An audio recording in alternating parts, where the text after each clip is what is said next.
I'd like to call this meeting to order at 8:35 and announce the board will meet in closed session to address items 1 and 2. Are there any public comment on closed session items, Mr. Hoffman? There are no public comments related to closed session.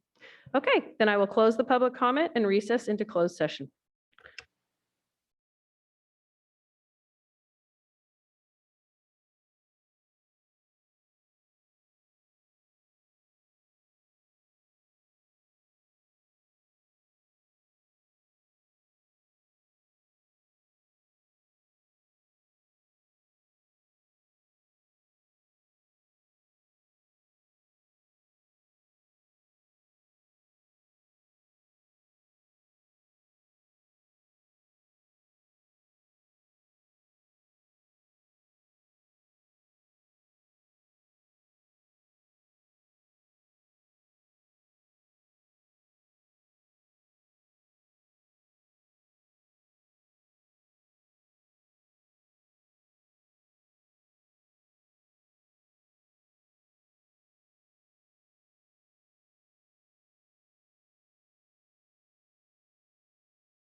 Any glasses in here? Oh, thank God. Hello, I'd like to call this meeting to order at 9:46. The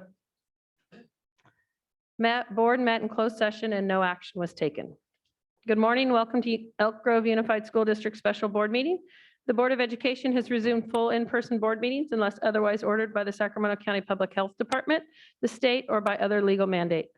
Live streaming for full in-person board meetings will also be available to the public via the Zoom platform. Today's meeting is being video recorded and will be available on the district's YouTube channel. Members of the board present today are myself, Board President Beth Albiani, Student Board Member Jamie Nguyen, Board Clerk Crystal Martinez-Solir, Board Member Nancy Cheris Espinoza, Board Member Carmine Forcina, Board Member Tony Perez, Board Member Sean Yang. It's my understanding we have no blue cards. That is my understanding as well. We have no blue cards and we have no Zoom public comments. So we will move on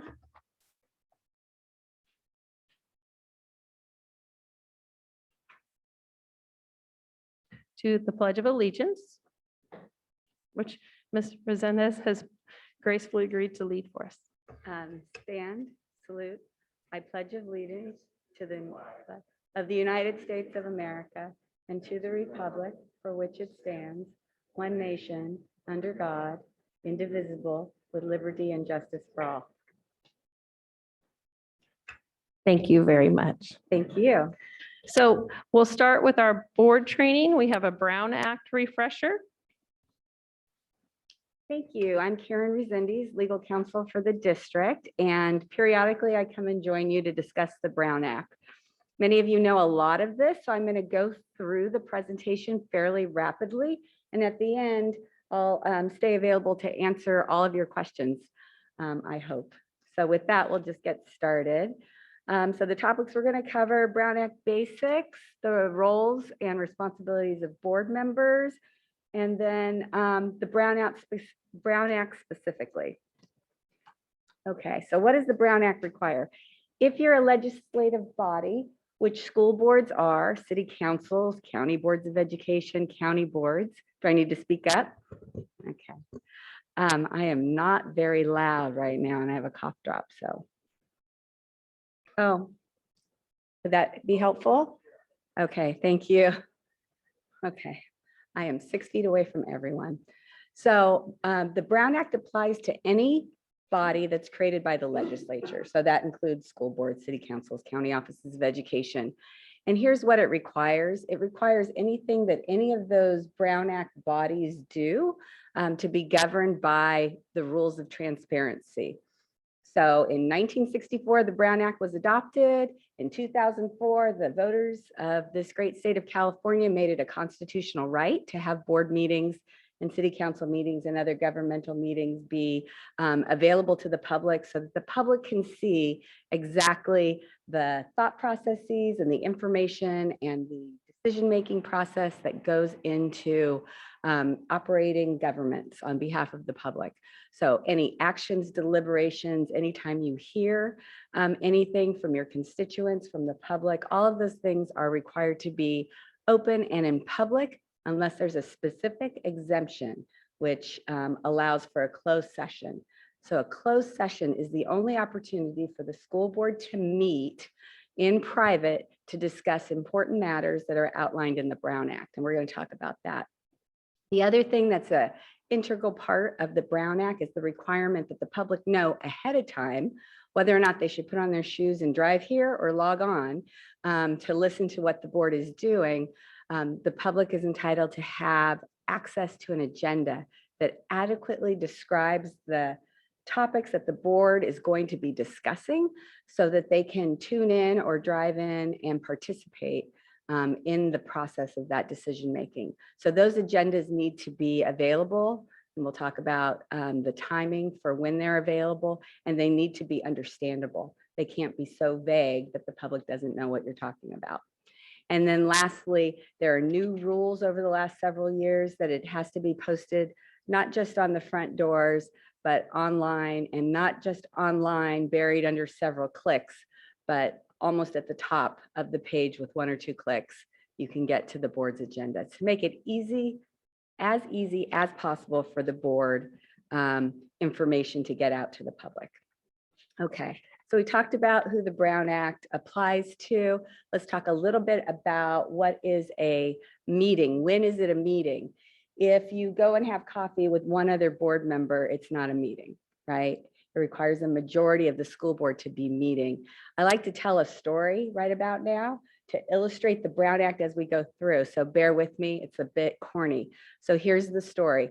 You're the school board for the Lake COVID Begone School District. Dr. Boosters is your superintendent.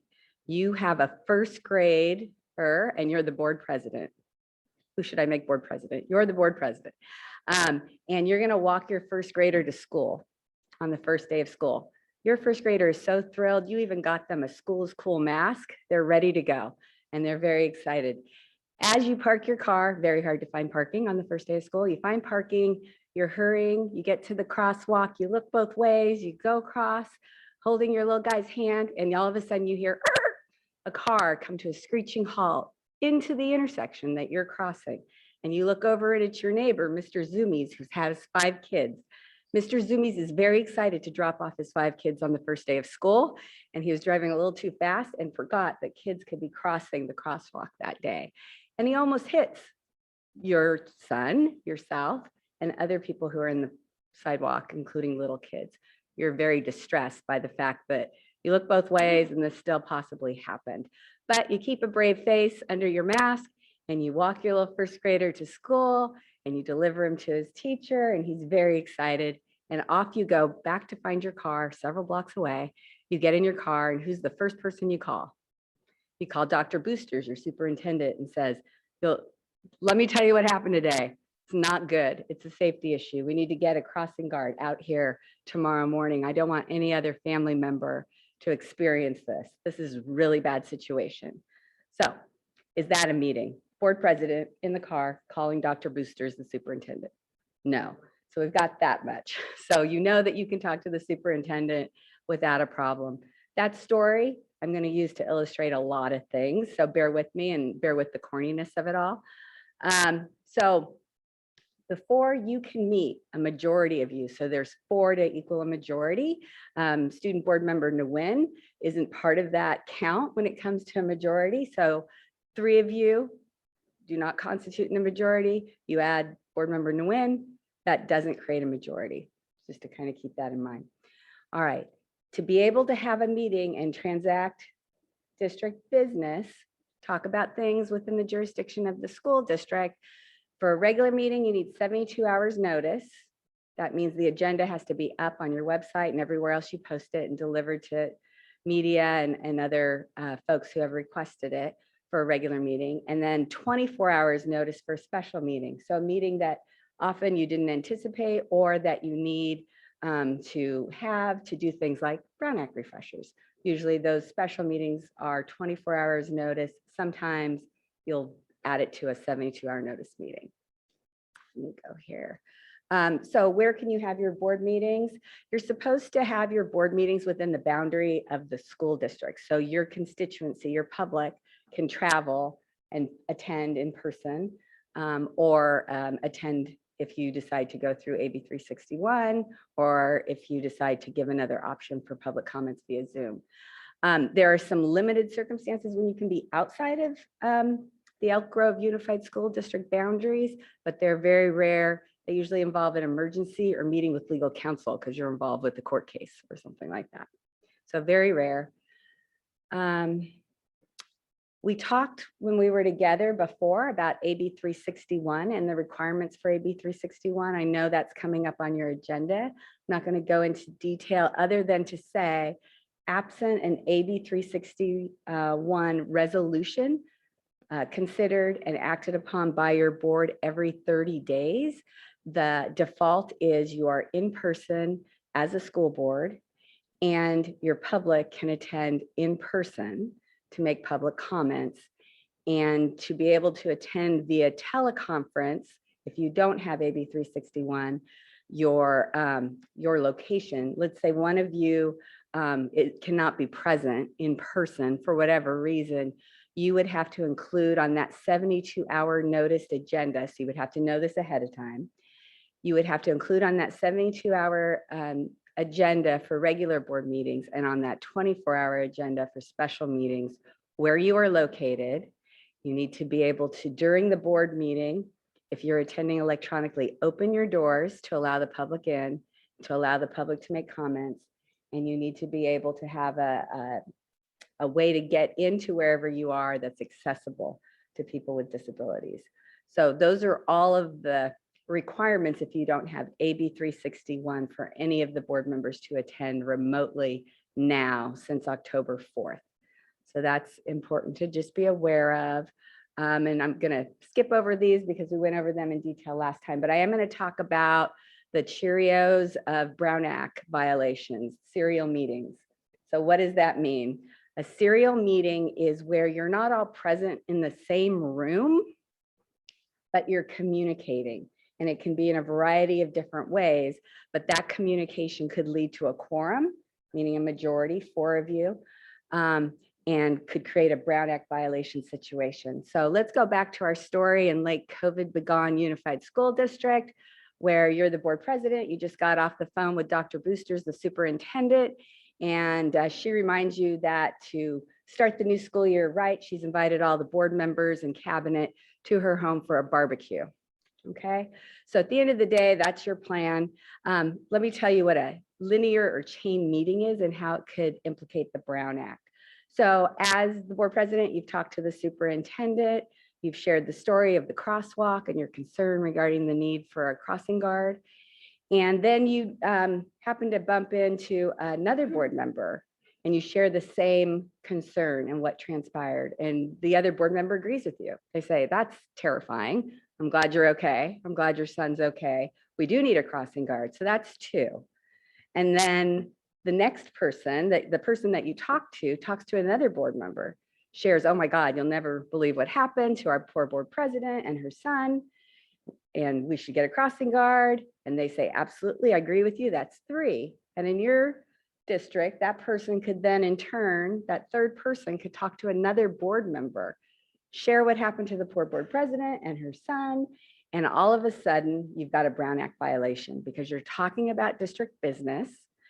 You're talking about what should be done about district business, not just it's awful, but you've created this daisy chain. If any of you celebrate Christmas and you remember the construction paper, little links that you would create, think of it that way. So it's nobody's in the same room, no one's on the same call, no one's on the same email communication, but you're all talking together sequentially, one at a time. And if the originator of that conversation, the board president, had no idea that the next person and the next person and the next person were going to talk about it. So inadvertently, and that's how most Brown Act violations occur, inadvertently, there's a Brown Act violation. So you just have to be super conscious of what you share from when you have conversations with other board members. So that's one of the types of serial board meetings that can create a Brown Act violation. Those are called daisy chain. The other type is called hub and spoke. So if you see the little graphic there, it looks like a tire wheel, right, with a hub and then spokes from there. So let's use the poor board president again, who's just venting about this experience. And she calls Dr. Booster, shares the experience, who is very empathetic and says, you know, we'll deal with this issue right away. But then she proceeds to call 3 other board members to share the experience as well. So in that case, the board president is acting as the hub and talking individually to 3 other board members. So that's called the hub or spoke meeting, and that is also a Brown Act violation. So you have to be very conscious and aware of how you communicate. And as board members, because of who you are and the role you play and the importance you play in the community, everybody wants to talk to you. And who do you have the most in common with but your other fellow board members? So you just have to be very, very conscious of all of your communications when it comes to district business. Yes. Could you also cause a hub and spoke if I don't know if I was the president there, but if I went home and put something on my Facebook page Yes, we're and going to talk vented it about, out. Okay, we're we're going gonna, to talk about social media, which is a even more, I'm going to tease it. It's an even more restrictive rule than what we're talking about. It is the most restrictive of rules, doesn't even require a majority. So I've teased it. So we'll talk about that. So let's go to AB 992. Your question was perfectly timed. So AB 992 was passed in 2020, took effect in 2021, this school year, and dramatically limits what you can do on social media. So what you are permitted to do is engage in conversations or communications on a social media platform. I'm just going to pick on Facebook, so we'll use Facebook, and answer questions from the public on Facebook, provide information to the public on Facebook, and solicit information from the public on Facebook. You'll notice for all of those bullets, there's no reference to your colleagues as board members, right? So that's what's permitted. The limitation is really limiting. So the limitation is a majority. There's two kinds of limitations. One is what we've been talking about, or majority of the school board. And the other is one click, is a one-click violation is what I call it. So the first limitation is if a majority of the board using social media discusses amongst that group, that majority, district business of a specific nature that's within the subject matter jurisdiction of the board, that's a Brown Act violation. So if you're discussing whether or not you should acquire another site to build another school on social media, on Facebook, or one of you post, this property is available, don't you think we should buy it to build a school there? And three of you hit, that's not a good example, so I'm gonna take that example back. But if that were the case, that would be a Brown Act violation because it's four of you. The more narrow rule that applies right now is the second bullet. If any member of the legislative body, meaning the board, responds directly to any communication from another member on an internet-based social media platform regarding a matter within your subject matter jurisdiction, it's a Brown Act violation.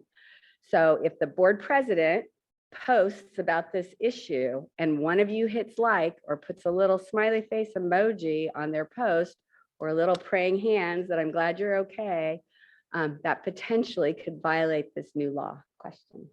You just answered my question. I was wondering whether it applied to actual commentary, discussion, or any response. Any response, even an emoji.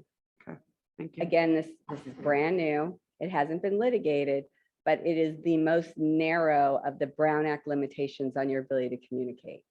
Yes. So pertaining that example, if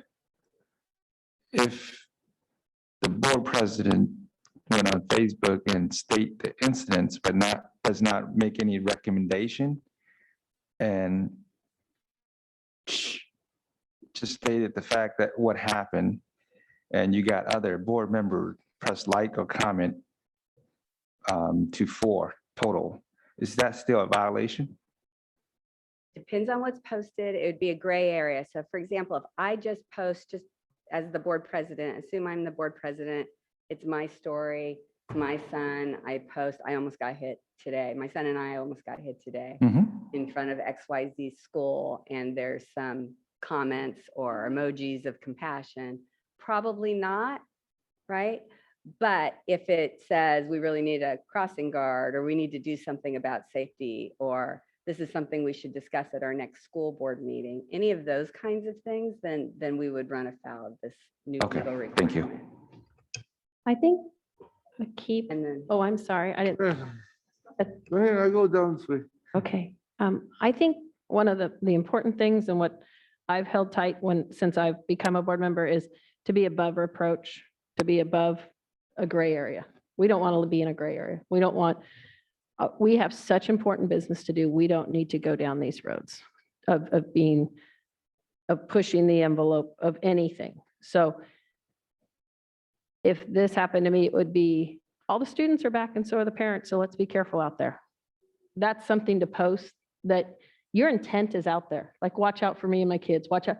But But we have all these kids, so it is even like more of a statement of who you are. All our kids are back out going to school. Let's be careful. And so that just takes you from being in a gray area to being a concerned, responsible person. So just think around, that's how I try to think along those lines. Yeah, one thought around that. So Beth had that situation and she told me about it.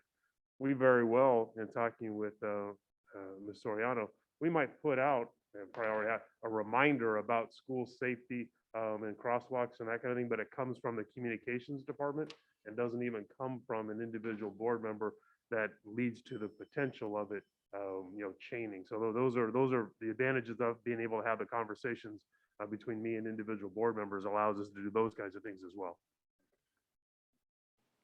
So does this apply to your Facebook at home or your personal or just Elk Grove email? Because we don't have like Facebook through Elk Grove, EGUSD .net, but we have the contact telephone, in our superintendent homepage of the district. Does that just apply to that or Facebook also?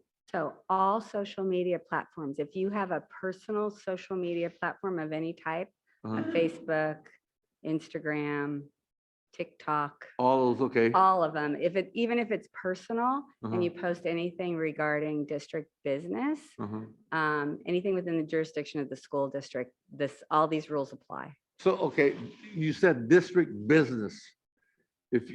I do a lot of that at home, just on issues that I see legislative through a variety of organizations. I send it out there and I put agree.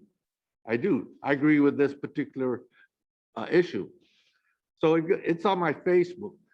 So if they were to get on or be friends with me on my Facebook and they put like you said, a clap or prayer or whatever, so that's a Brown Act? Yes, under this new law, if it's regarding business within the district's jurisdiction, this is super Okay, let limiting. me ask you this then. Yes, After that, you know how they have these quotes on email that it says, there's like foreclosures or all these people say, please do not, there's a lot of legal information some people put behind their name to like a not legal pass. notice, What? like a legal notice. Yes. We had that. Would that help? So an exclaimer. Oh, yeah. So Or say like this, for your information, do not respond because the Brown Act. So for your personal social media sites, my recommendation is if you're going to be posting personal stuff, to make it private, just to be completely safe. If you do decide to post things, that's why we're doing the refresher. So everyone is responsible for knowing if Board Member Perez posts something, you shouldn't, even if they do think it's exactly right on the spot, do not like it, do not comment on it, don't repost it. All of those things would create Brown Act violations, but you certainly have the right to post items of information or things that you support. It just becomes a problem when other people interact with that information. So if you are one that has a personal and then a professional site, it's often recommended to keep your personal one private so that people can't, that you haven't friended, and hopefully on that site, not board members that don't know better, but you just have to be really careful. So who's liable? The person in response to that? Ultimately, the district could have legal issues, and we're going to talk about that in a minute. But you're potentially responsible if you're the one, the actor that hitting the button. So, okay, At if the I can moment. post it and they react to it, they're the ones most likely. Well, everybody has an issue because the Brown Act applies to the school district, and we'll talk about individual liability and individual responsibility a little bit later in the presentation. Board Member Jamerson, did you have your hand up? Sorry. So just kind of a quick follow-up. If there is a communication from the district that goes out on social media, if we were to share that post, is that something that, because came from the district and you're just sharing it, then that's kind of safe to be able to do? Again, a perfect tee up for Not for really, the not next really. slide. So let's use that example because that's a great example. So oftentimes, school boards Yeah. aren't as conscious of how important it is to communicate with the superintendent and how much the superintendent can do to address things that you can't do as board members because of the Brown Act. So in the instance you described, the district or communications is sending out an update regarding kids are back, they're walking, please pay attention and be safe when you're driving around our schools. And then you repost it to Twitter. That's perfectly fine. You can do that because the originator is the superintendent's office or your communications office. So you can absolutely do that. Here's the problem. You can like whatever's posted by the district folks, but if you repost it and someone likes your share of it, that's where the problem occurs. Who's we? Fellow Yeah, board I'm members? pointing to the Okay, school okay, board. Yeah, I'm sorry. Okay. So administration can widely distribute something. You can like what administration, and I'm using like as an example, but you can like what the administration posts. If you go the next step and you share that post out, let's say via Twitter, and a board member likes your post, which is a share of the administration's post, that's bingo where you have a Brown Act problem. Under this new law, this didn't used to be like this last year. Yeah, This is but brand new. So board member Martinez O'Leary, So just to be clear, because this is a brand new law, Brand new. the prior to this, things are kind of, we're moving forward from this point of 2020 forward, the new rules, right, regulations. 2021 forward. Yes, and then also just because of Brown Act violations, legally, would you recommend having other board members as Facebook friends on your page because of the Brown Act violation potential? So on your personal page, you Correct. can, but it needs to be about puppies, kittens, and grandchildren that aren't attending the school district. You really need to limit what you're doing to very personal, non-district related posts. so I have a question. How, that kind of almost violates the Freedom of Speech Act So to in express yourself so in as an California, individual versus as your role as a board member. I could see if I was using Elk Grove Unified School District communications and doing that, but as my personal Facebook, I have the freedom of, to speak and take a position. So has in your workshops at the conference, do you guys get an update on that? Because I know they had one on freedom of speech with children. sure. So I get what you're saying. I Uh-huh. do understand what you're saying, but the Brown Act is one of those unique laws. It was enacted in 1964. Uh-huh. The public made it a constitutional right Right. to have transparency in board governance. And then in 2014, they doubled down and they passed additional Brown Act legislation to include in the Constitution. So as of this moment, Mr. Perez, Uh-huh. the courts have not analyzed this particular statute to determine if there's any constitutional issues, but legislative council that reviews legislation before it's adopted has, and they believe it falls within the constitutional right for the public to be able to Okay. be aware So- of governance. So could that happen in the future? Potentially, but right now it's the law that So what- we recommend that. What you the law follow. says that the best remedy is to befriend everybody on this board through your social media, and you will not get in trouble. Unfriendly, yes, unfriend, Unfriend. and and therefore continue what you're doing, and you be safe, right? Would you advise that? So my recommendation is Recommend. that if you have social media Right. that's personal, Uh-huh. and And does you not do involve this? that doesn't involve district business, and you want to be, and I make a joke, but that's what I post about, puppies and children and vacations. You should try to keep that private. And if you have any board members that can access and can see your website, that they should be very careful to not like or do anything relative to that post that involves district business. So that's my recommendation. I'm going to keep Good going thing because of there's that. a lot to cover, but I will have a moment at the end to answer more questions. I want to get through everything. I think this is the shocker for people. I was in a booth. Okay. One more last question. All right. What about an ex-board member? Are they have to comply with this? So that's a good question. No, ex-board members do not have to comply with this. Newly elected board members that haven't been sworn in do have to comply with this. Okay. So I was having a debate with an attorney last week on this very topic because they hadn't read this law. And so I had to open up the law and read it to them because like you, they're like, that's so hard Yeah. in this new environment to not communicate with people on social media. And they read it and they went, oh, that is what it says. So I'm not surprised that you're concerned about it and that it's news. That's why we do these refreshers to catch you up. But it is challenging. It is hard. I want you to be conscious of it. People are watching.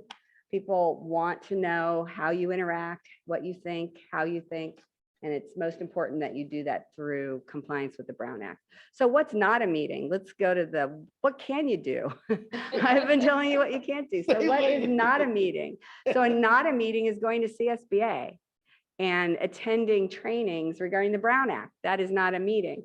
But when you're there and you gather in a group of 4, you should not be discussing a new policy that you need to adopt as a board. So yes, you can attend conferences for educational purposes. You can also attend other kinds of community meetings. Let's say there's a community meeting that the city is holding on a particular initiative that's going forward. You can absolutely attend those. Those are typically outside of the board's jurisdiction. More than 3 of you can attend those. I would just encourage you that optics are everything, and don't sit in the back of a city council meeting and have private whispery conversations because people are paying attention to that and they will comment on that. But yes, you can attend those meetings. Social gatherings. So Dr. Booster's barbecue, you can have a conversation of why the vegan burgers are amazing and I can't believe you're eating that hot dog. You can have those conversations there, but you can't gather in a group of 4 and discuss how we need to have crossing guards there tomorrow at the school site and all of our other school sites. So social gatherings like barbecues, may someone think, all 7 of you and the superintendent and cabinet are at Dr. Booster's house for a barbecue. Are they really going to comply with the Brown Act? There could be some questions if it was widely known. So just be conscious of that. And of course, 2 of you or 3 of you can talk about whatever you need to talk about. But just keep in mind that 4th person who wanders over and says, hey, what are you talking about? You shouldn't share if it relates to district business, okay? And then staff meetings. I don't know how frequently the board members in this district attend staff meetings of different types, but that's something you could attend. If sometimes I'll hear requests from the public, can I attend a cabinet meeting? A cabinet meeting is not a Brown Act meeting. It's only as it relates to school boards, not administration. And then board meeting logistics, where Ms. Avalos calls each of you and says, we need to schedule a special meeting during winter break. Are you available at this date and this time? I just talked to board member Cheris Espinosa. She's available. And I'm going to talk to board member Yang. He's available. That kind of a conversation really doesn't implicate that spoke and wheel because it's just logistics. You're just trying to schedule a board meeting. So that's okay for administration to do that, if that is helpful to know. Okay, you know all of these things. It's part of your board governance training, your responsibilities as board members, you know, to come with a positive attitude and to be on time, be prepared, actively participate, look for common ground. Those are all things you do here. The board meeting process, I'm just going to do a little bit on this. Generally, this is in addition to the Brown Act, but it's something school boards often don't know. In your board policies, there's a section of your board policies called board bylaws. And the board bylaws are the rules that govern within the context of the Brown Act, how you operate as a school board.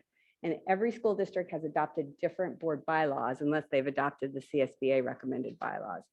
And so those are in addition to the Brown Act, but they also have the force of law. They are derived from the Ed Code, and they are derived by the fact that you have reviewed them historically and you've adopted them. So in addition to the Brown Act, you need to comply with your board bylaws. And if forever the law changes and you need to reconcile your bylaws with the Brown Act, like with the statute we just talked about, that's something to be taking a look at going forward. One of the questions that always comes up is on some of your more generic topics that you might have, like items from the floor. What can you say during that time? Or in response to public comments, what can you say during that time? If the agenda item isn't explicit enough so that someone could get in their car and come on over or log on and watch your board meeting, you are not to transact any business. It would be a violation of the Brown Act to transact any business of the school district. And anything that's more than a brief comment or clarification is going to violate the Brown Act. If you're looking at it under a very broad, if you've got very broad language and a member of the public wouldn't know in advance of your meeting what you're going to be talking about, that would be a Brown Act violation. Karen, just to that point real quick. So Karen and I did have a conversation in, prepping for this and other situations. So, we currently have the other items from the floor item on the agenda, and that's one of the pieces that we talked through. Generally, that gets used for the board to identify an item that that may go up on a future agenda. One of our conversations, and Lisa, that we talk about today, is maybe advisable to actually change the title of that to actually say potential future board meeting topics, because other items from the floor is so broad that it could be anything. And there's been some times where we get caught talking about something longer than we should in that time frame. So that's one piece that we talked through that we think might be a reasonable adaptation to our current agenda. As a refresh, as you're reviewing your agenda, it might be, because that's how you've used it typically, and you've complied with the Brown Act in that context. But if it gets used for more extensive discussion or sharing of information, it could create a Brown Act violation. Again, think of the person at home. If they knew you were going to be talking about that ahead of time by looking at your agenda, would they have made public comments? Would they have driven down, walked over, zoomed in? You don't know. So that's the reason for the Brown Act. Yes. Just clarity, I just want to make sure that I heard you right, because oftentimes other items from the floor can address public comment. That is not during the time. It's meant to address future items, topics for the future agenda items, correct? Yes, that's my understanding. Okay, so that language would be more clear versus items from the floor. Right. Thank you. Thank you. Yes. Could you give us maybe a brief example of what would be an appropriate way to raise an issue for, consideration for a future agenda, and what would not be an appropriate way, just to kind of spot that Compare and that contrast. line? Yeah. So an appropriate way would be to say, during public comments today, we heard comments regarding school dances during the pandemic. Can we have the superintendent or the board president look at whether or not we can include that topic on a future agenda item? That would be an appropriate way to do that. An inappropriate way to do that would be to say, in 1991, when I went to my prom, it was a very valuable experience. I learned a lot about being an adult, and it's It's a terrible travesty of this pandemic that our children can't participate. And I recommend that the board, are you with me, that we make sure every student gets a prom. That would be inappropriate not in terms of substance of content, but inappropriate timing, because there might be a group of parents and students that feel strongly that right to a prom or that ability to attend a prom is very important, and they would want to weigh in on that. So I'm using, a small thing. I know as a school district, you're dealing with huge topics, but that might be an example. Thank you. I see. So Oh, that sounds to me, if a issue has been brought up or discussed about publicly, then it's okay to talk about, to put an agenda in the future. But what's not been discussed yet, you can't just bring it up and say, I think this is a very important issue that we need to put on the agenda. It is, am I understanding correctly? so let's just talk about your particular question. If there's something that you would like as part of your board guidelines and your board bylaws and under the Brown Act to be placed on a subsequent board agenda, to make a comment during that period of your agenda to say, I would like to see this topic considered for a future agenda item is appropriate. To talk substantively about why and to solicit feedback from your board members about the value of this wouldn't be a good and appropriate use of that time. Karen, so as we've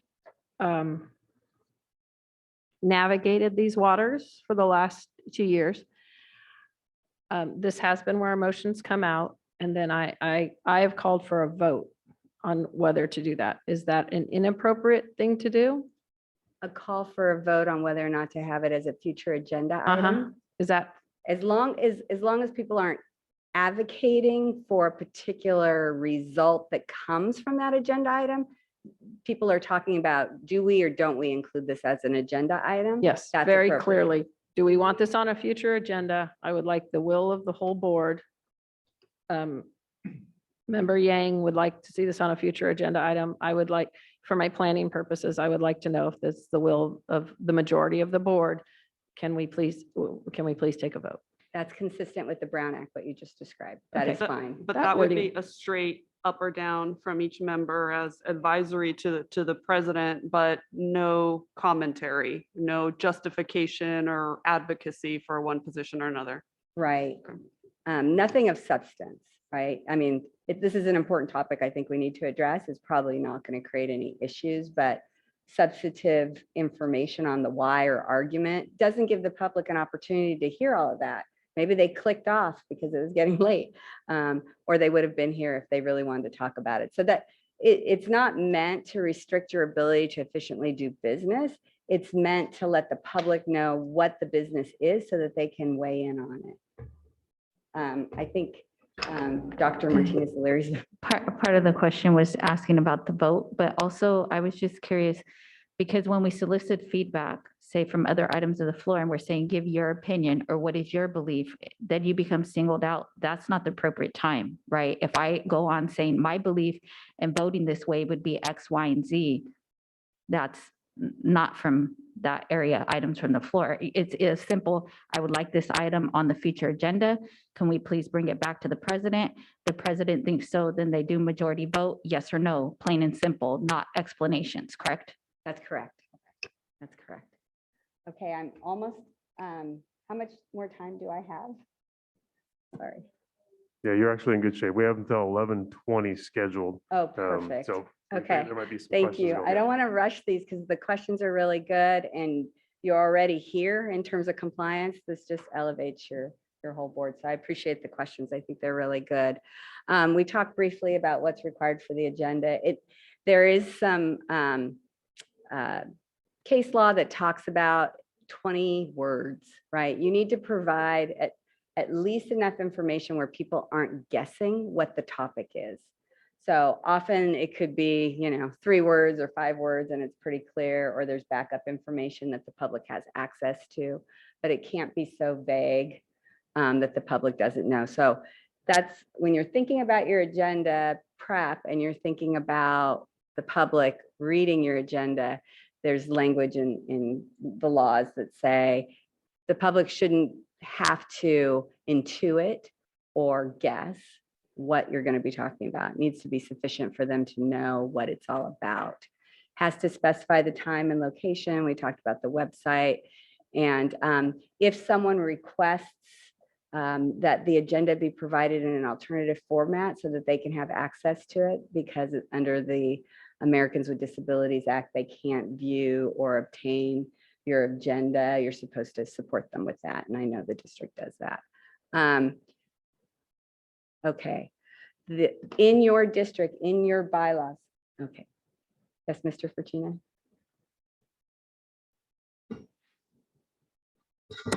There are times, Karen, what? Oh, you can't hear it? You want me to get uncomfortable? When we talk about public access and ability to weigh in on an issue, if they want to weigh in, we post our agendas, certainly 72 hours in advance. And so people, based on that, know when approximately they should show up for an item. And while they're not controversial issues per se, at least from my, the way I look at the issues, there are times when, in difference to people who are part of a presentation, we will move the agenda item up.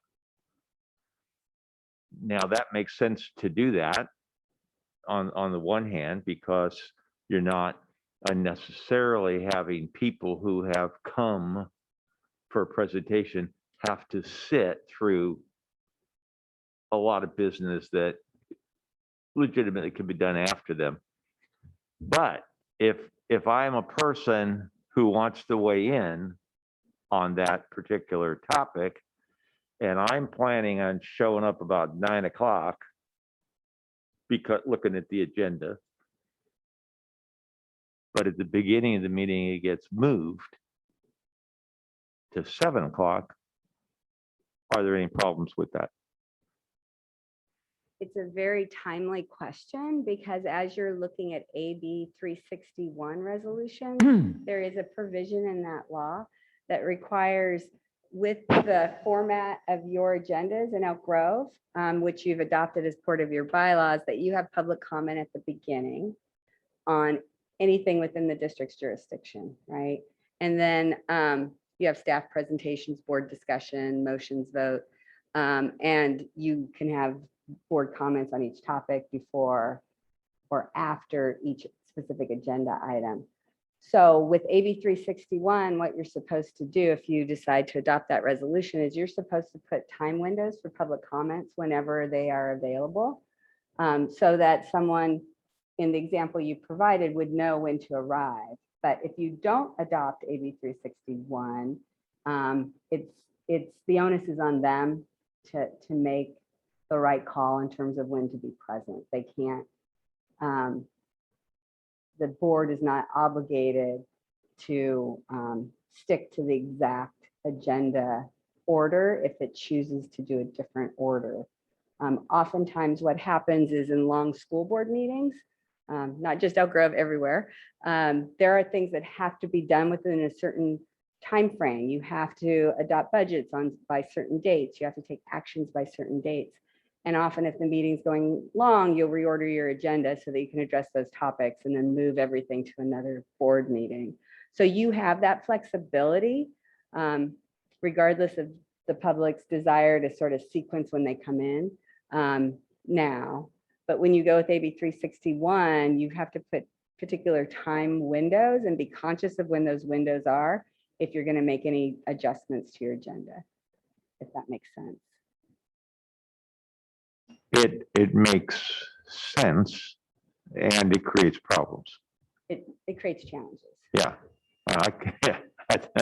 it definitely creates challenges. Thank you. Thank you. Okay. All right. So on public comments, I just want to share that some districts might have public comments at the end of their board meeting on things that aren't on the agenda.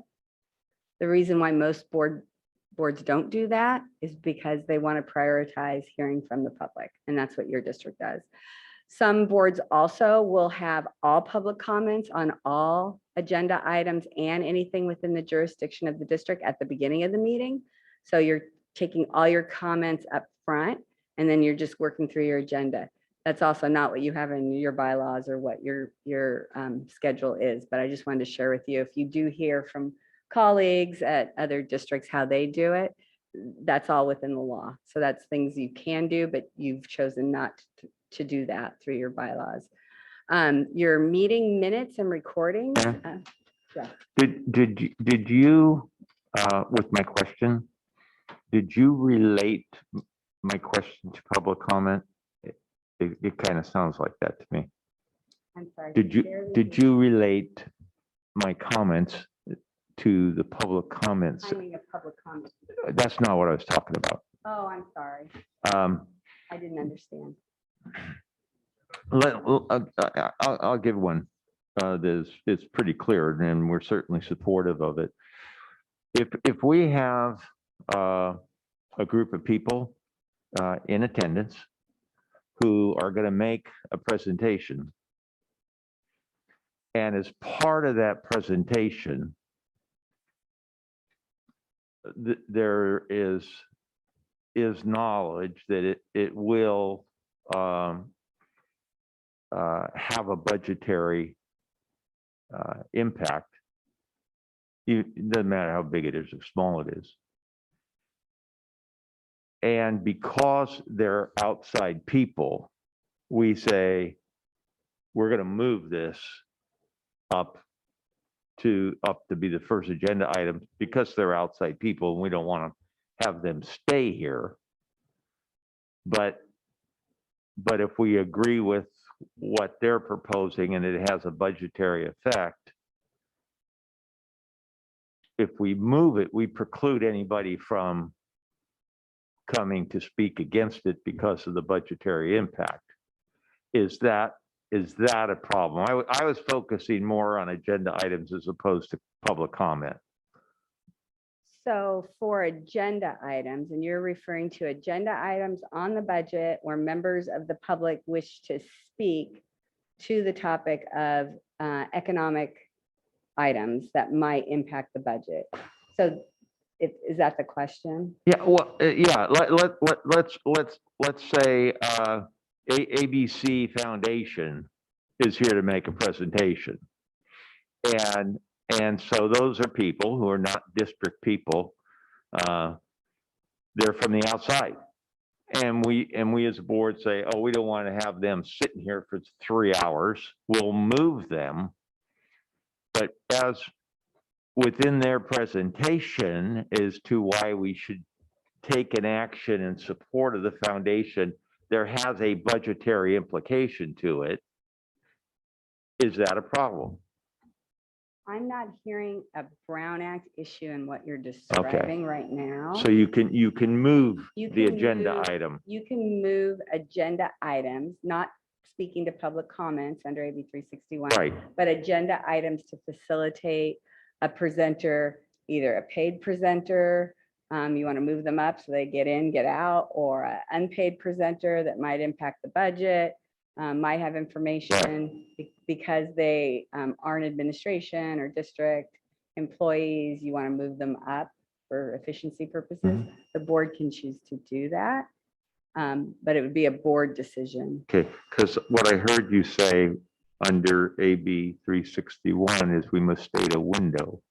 For public comments. That's for public comment, and that's where I was. Yeah. I didn't think we were on the misunderstanding. same page. So we can move any agenda item per board decision. You can, And for public comment, we just have to state a window once we approve. right. So let's use the example of if you have AB 361 Yeah. and you want to move an agenda item, the agenda should specify when that item is going to be heard. and when public comments will be opened and closed for that item. And so let's say you move the item up, you would have to leave the opportunity for the public to log on or walk in, probably log on, until the closing period for that topic's public comments before you go through your process. Oh, okay, because now that piece is really important. Yeah.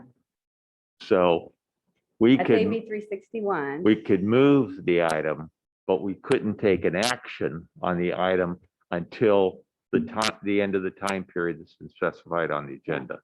Thank you. Thank you. Sorry, I made that challenging. That's why some school boards, when they're doing this AB 361, are moving all public comments to the beginning, starts at 5, ends at 6, or starts at 6 and ends at 7, or whatever, to avoid some of the issues that come with making changes as you need to during the board meeting. I see here and there.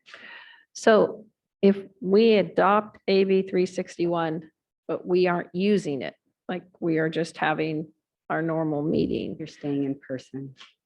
we're staying in person here. Is that, this, Carmen made a very good point, like those times that we say we're going to do things, and sometimes we have challenges staying to our time on our agenda. And so with 361, if we're just having a regular board meeting, do we still have to post and stick to those because we've adopted 361? Or is it only when we're enacting the law, like someone is home for a COVID related thing and they stay home? So no clear guidance in the statute about that particular example where you have AB 361, you've adopted it, you have the flexibility to, if someone has a COVID exposure, to have board members remote in for the meeting or to have a Zoom board meeting. It doesn't describe that scenario because it's like a hybrid model. I don't know if you recall me saying that's sort of a gray area. We don't have guidance on that yet. The most conservative advice is to provide information on your agenda that indicates when public comments will be taken on the topics that are going to be discussed during that board meeting, and how you formulate the start and end times will depend on the topic and what you anticipate the progression of the board meeting to be. Okay, so if I know 72 hours ahead of time, I'm trying to like put this into practice. Yeah. Dr. Martinez Alier will not be there. Okay, so we're going to let her video in. So now for that meeting, it might behove us to do all public comment up front because everybody could make their public comments. And then the next meeting, I know everybody's here. So at that 72-hour mark, can I put it back to normal? Can we flip and flop? The first scenario you can absolutely do. And the alternative to that is to have set times during the meeting in advance of the agenda topic. In terms of going back to the format you have now where you don't have specific times during that 30-day window, there's an argument that you can and an argument that you can't. So there's no clear guidance on that. So if you're going to stay consistent, yeah, there's no answer to this one. Is another way to say that. The law is still too new, but in the first instance, yes, you need to put the times. You can move it all to the front of your meeting. In the second instance, where some people are everyone's in person, the board and the public, you can make the argument that it's sufficient to say it's completely in person. And I think that could be defended, but there's no bright line letter rule that I can point you to. Trying to get to a simplicity point. So, because this is going to go, because we may find out 24 hours ahead that someone's not going to be able to make it. So we're not always going to know 72 hours ahead, just the way COVID works. Is if we'll have this conversation next with, and maybe we're not ready to approve that resolution today based on this additional conversation.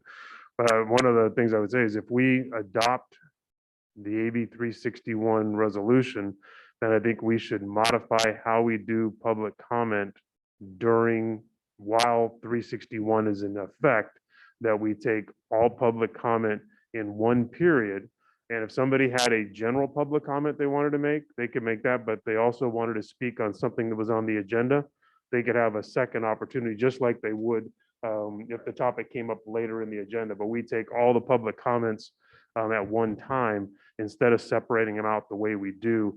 As long as the board has a 361 resolution in place, I think that's, my recommendation would be that's how we do public comment. And we just make sure our public is aware of that. So we're all on the same page. I don't know how, because we go back and forth. I just know how our public would know quickly enough that they have to make an adjustment. With respect to what you just said, Chris, you know, as it is now, when we have public comment, we can't have discussion. If a person was speaking during the public comment time, as opposed to speaking when the agenda item was on there, because it relates to agenda item, could we have discussion in terms of clarifying with that individual what they're talking about? Yeah, it's an agendized item. So I would say, what do I think we would do is we would It's separate them out within the public comment section. We window. would say off agenda items. On Let everybody agenda. do that. Then do on agenda items, and then the board would be able to ask questions with regard to the on agenda items. That would work. You could do that, as long as the comments relate to that agenda. item. Right. Yeah, and Right. the reality is that's a simpler way to do public comment, period, because we have constituents that oftentimes sit, for an extended long period of time. time, not knowing, because it's just not an exact, board meetings aren't an exact science. So that might be helpful for our Yeah. public. I think that would be, if we're going to do it in 361, that's how I'd recommend it. I like that.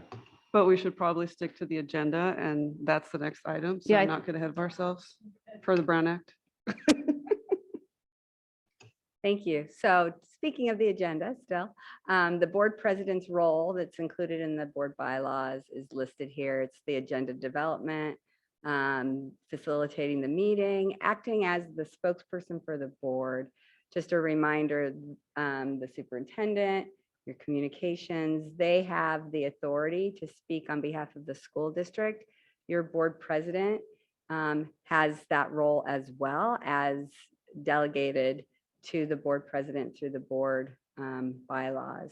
And so when you're individually communicating with your constituents, keep that in mind, that it's an opinion of one. And in the crossing guard example, even if it's the board president and they say, we're going to have a cross guard out here tomorrow, that is not so. Superintendent can accomplish that. But a board president can't independently of the whole school board accomplish that, but they are the spokesperson and they are the governance team leader for purposes of your special meetings and your trainings and review of the handbooks and all of those things.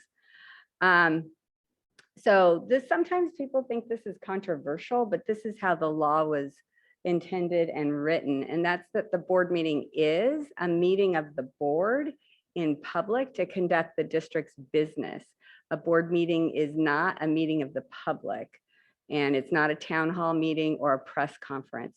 Your district does not do this, I can say, based on my experience, but there are districts, oftentimes smaller districts, which will, engage in this back and forth and will involve the public to a degree that it disrupts the business that the district has to get done. And so this is just a reminder that that's not the case. This is the school board's meeting conducted in public with an opportunity for public input, but it's the board's meeting. Yes. I will just add, for the benefit of the folks who haven't been here very long, when we have needed to do a town hall style meeting, we have held a special meeting for that purpose. Yes, and you've agendized it as such. Yeah. And so that's the difference.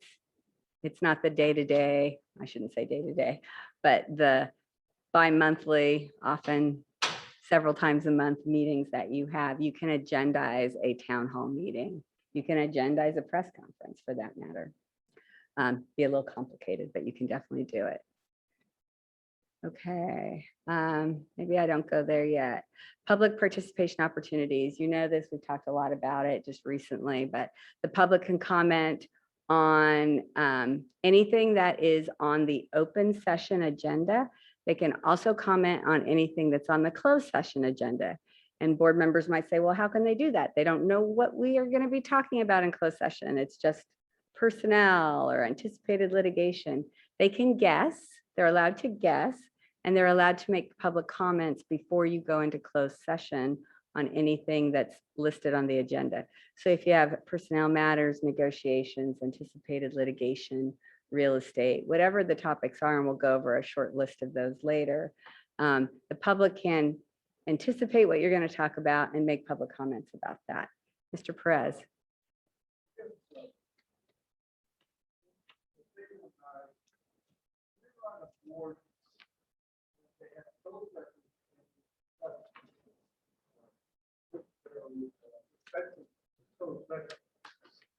That's changed.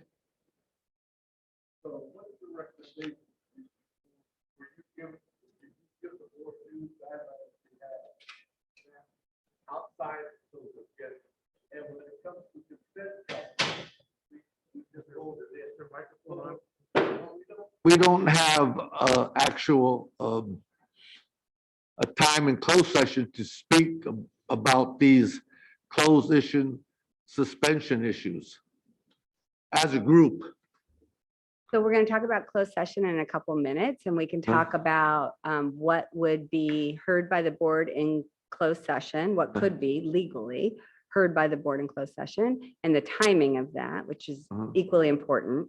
And then what the administration does as part of the implementation of the board's adopted board policies in the operation of the district. So we'll talk about both those things when we talk about Okay, closed yeah, session. yeah. So I was on I this- won't forget that, and I'll Okay. make sure I comment on those. So the comments. reason I brought it up, because you have public comment on open and closed session agenda items. Right, So I thought that it would apply, my question would apply to yeah, that, it's an important question. but later on. But it's coming soon, coming Okay. soon. Yeah, so So- Mr. Perez, you may not see it all the time because we're usually, the rest of the board's in the closed session room.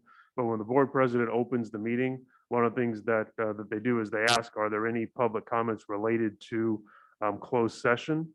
And if there were, we'd actually have the board come back out and hear. I think we've done that once or twice. It's happened. So that's this particular topic. That's what that's about. Yes, that's exactly right. Yes. So here are two nuances to public comments that you might not think about very often, but they actually come up quite often. So one is public comments on items not on the agenda. So the example I always give, I don't know if this is a good example in Elk Grove, but let's say your community wants a public pool paid for by the city and wants to use your board meetings to advocate for you to advocate to the city, something within their jurisdiction to build a pool. That's outside the jurisdiction of your school district. You may choose to just listen because you're trying to listen to see if there's anything related to the school district in that topic. Maybe you have a pool that's closed or there's some other issue there. So that's okay. But if it's something completely outside of your call, as a school board, you could vote 100% to do something, but you can't make that change. You can't implement that action because it's outside of your jurisdiction. It belongs to the County Office of Education, to the legislature, to the governor, wherever it is. And it comes up a lot right now because of COVID. They're not supposed to make public comments regarding items outside of the school district's jurisdiction. Challenging because so many things impact the school district and you have to kind of listen with a clear ear to what might be connected to the school district. But if someone's attending all the time, making comments more of like a political speech that is unrelated to the school district, those are not, you do not have to allow those. So it has to be within the school district's jurisdiction.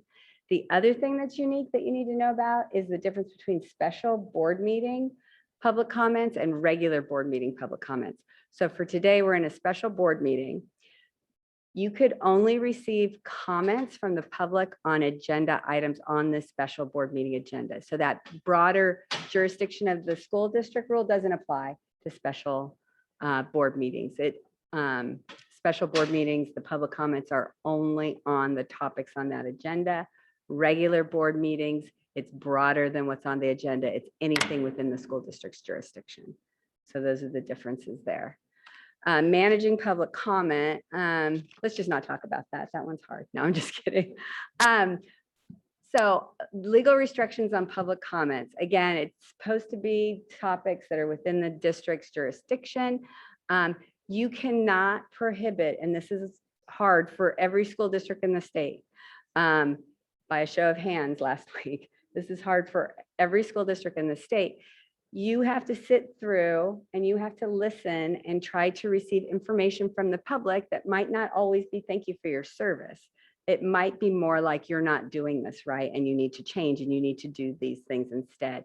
You cannot prohibit the public from criticizing anything the district does or anybody the district employs or anybody the public has elected to your board member roles. So they can criticize policies, procedures, programs, services, the board and its employees. And you, on the other hand, have some limitations because of the Brown Act, because of the Public Records Act, because of conflicts of interest. But the public, you cannot regulate the content of their speech unless it's at a special meeting and it's not on the agenda, unless it is something outside of the jurisdiction of the district. Those are the only two content limitations you can make. In terms of process limitations, as a board, you've adopted bylaws and you follow them, which is you allow each person to have a set amount of time to speak, and you have a limited period of time on each topic. And as a board, you can decide to give more time or less time in order to manage the work that you do. So it's more like a procedural right to determine how much speech you will listen to. The advice on that, you've got a 3-minute rule. You can reduce it down to 2 minutes. You can reduce it down to 1 minute. If you go much lower than 1 minute, you could have problems because someone might argue, a civil rights group might argue that by limiting it to lower than 1 minute, you're really disenfranchising the public's ability to make public comments. But it's very frequent and often used by a lot of districts throughout the state so they can get to the district's business, is to limit public comments to less than the 3-minute rule. There is no obligation to allow someone to accumulate time so that they can exceed the time that's included in your bylaws. There's nothing in the Brown Act and there's nothing in your bylaws.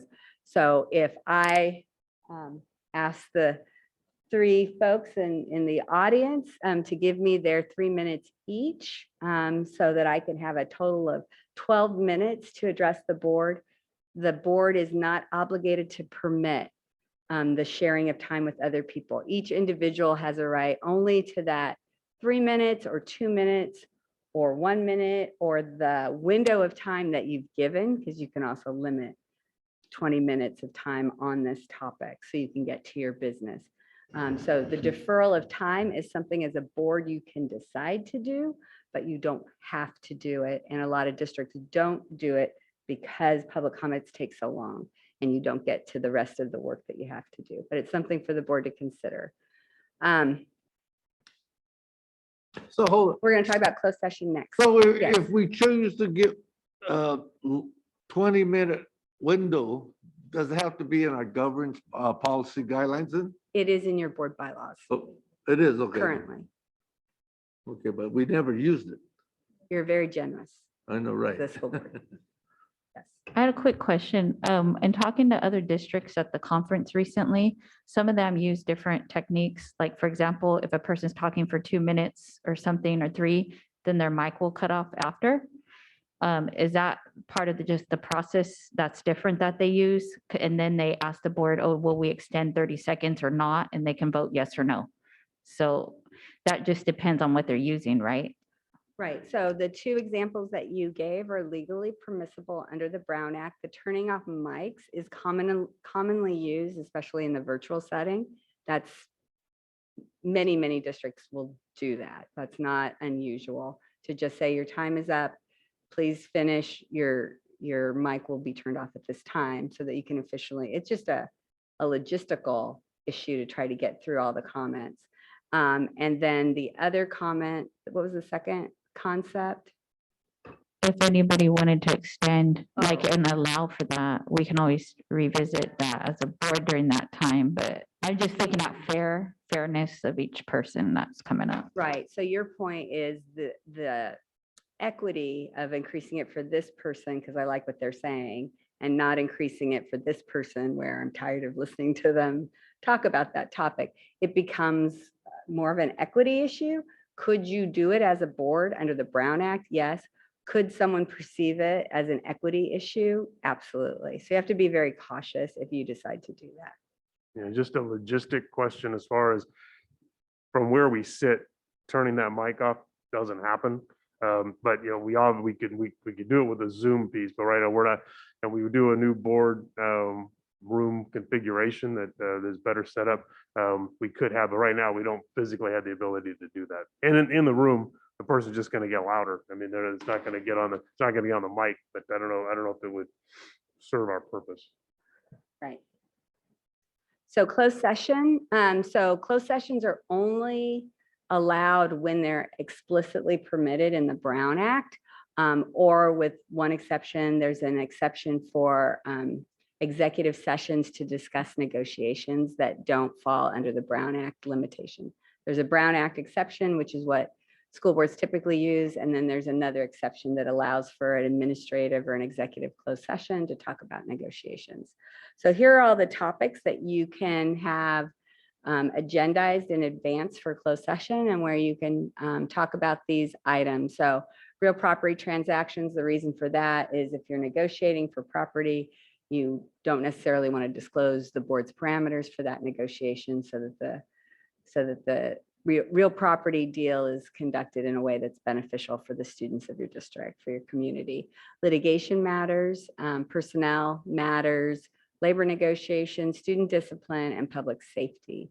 Some of these areas you delegate as a board through your board policies, your administrative regulations to the administration. Other items you hear and give parameters real time. And the example that I would give you is labor negotiations, where real time you're giving parameters to your district bargaining team, and then they go out and negotiate on your behalf. There are public safety things that happen all the time. That's a very rare closed session. It's usually applicable in districts that have experienced fire, where they've had to close down schools or other, pretty disaster level public safety types of issues to meet with the chief of police or others to address urgent, immediate, imminent safety issues. But those are generally the closed session items. It has to be identified on the agenda, but oftentimes you don't have to include all of the information that would allow someone, for example, who's planning on suing the district to know that you're having a conversation about it today. So the other thing that's super, go ahead. Oh, go ahead, close finish. I was going to say the other thing that's super important for closed sessions that everyone needs to keep in mind is that anything that is discussed in closed session is another type of privilege, like attorney-client privilege. Everything that is shared in closed session, everything that's discussed, who said what, every aspect of closed session is confidential under the law, and you are not legally allowed to share anything out of closed session. If you do, it's a misdemeanor that could be pursued by the district attorney's office. So it's really important that whatever happens in closed session stays in closed session.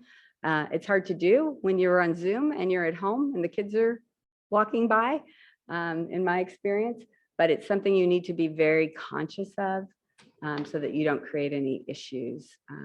Okay, can you go back to that other, Yeah, the other slide. You wanted to look. at right, this right. one, Again, this is Student where discipline. we talked about that issue regarding student discipline. Student Prior discipline. to this new board, I guess, we always had, in 2012, we had student discipline in our closed session, and we discussed those issues if we had any in closed session. But now they're within our consent calendar, and I don't know why that is so. So can you delegate certain responsibilities, or does the superintendent have certain responsibilities in terms of how you handle expulsions, suspensions, all of those things? You can do that, but I want to ask Superintendent Hoffman if there's any additional context related to the Brown Act Yeah, not specific to the Brown Act.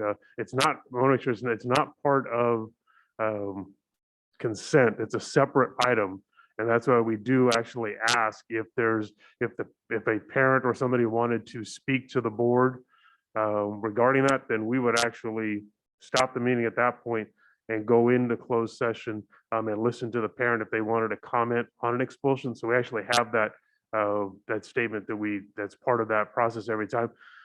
Generally, if someone is going to have, a parent's going to have a communication about that, they would let us know that ahead of time. And then we would schedule them to share with us while we were in closed session. But we always give folks the opportunity to comment on the student discipline piece. That it's part of our script that gets read every time. Yes, but I kind of disagree with you regarding, yes, it's within the consent item. It's not consent. It's a separate item. It's underlined, it's within that section. It's on the open session. It's not part of Open, consent. yes. So then are you saying that parents could come and discuss discipline regarding that student here at the meeting presently 3 minutes to No, us? no, they during would that actually, time? we would go into closed session. We would invite them into closed session. And as far as the time, there wouldn't be a limit of a 3-minute necessarily. We would probably give the opportunity for the person to share. So, okay, so we would have, if they request to meet regarding that issue, we would have to stop the agenda and go back in closed session for that item. Right. And then what happens the overwhelming majority of the time is that the parents have already agreed to the discipline action. It's very seldom that our board is actually taking action where there already hasn't been kind of a negotiated agreement with the parent. So that's why we don't generally have, a stipulated expulsion. They've agreed to it and agreed to the conditions. So there's not anything, they've already had a hearing. They've already had the opportunity to share in the regular hearing process.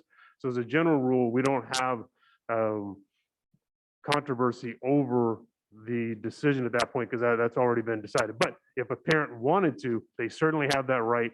And in my experience, what happens is the parent would let us know ahead of time that they wanted to do that.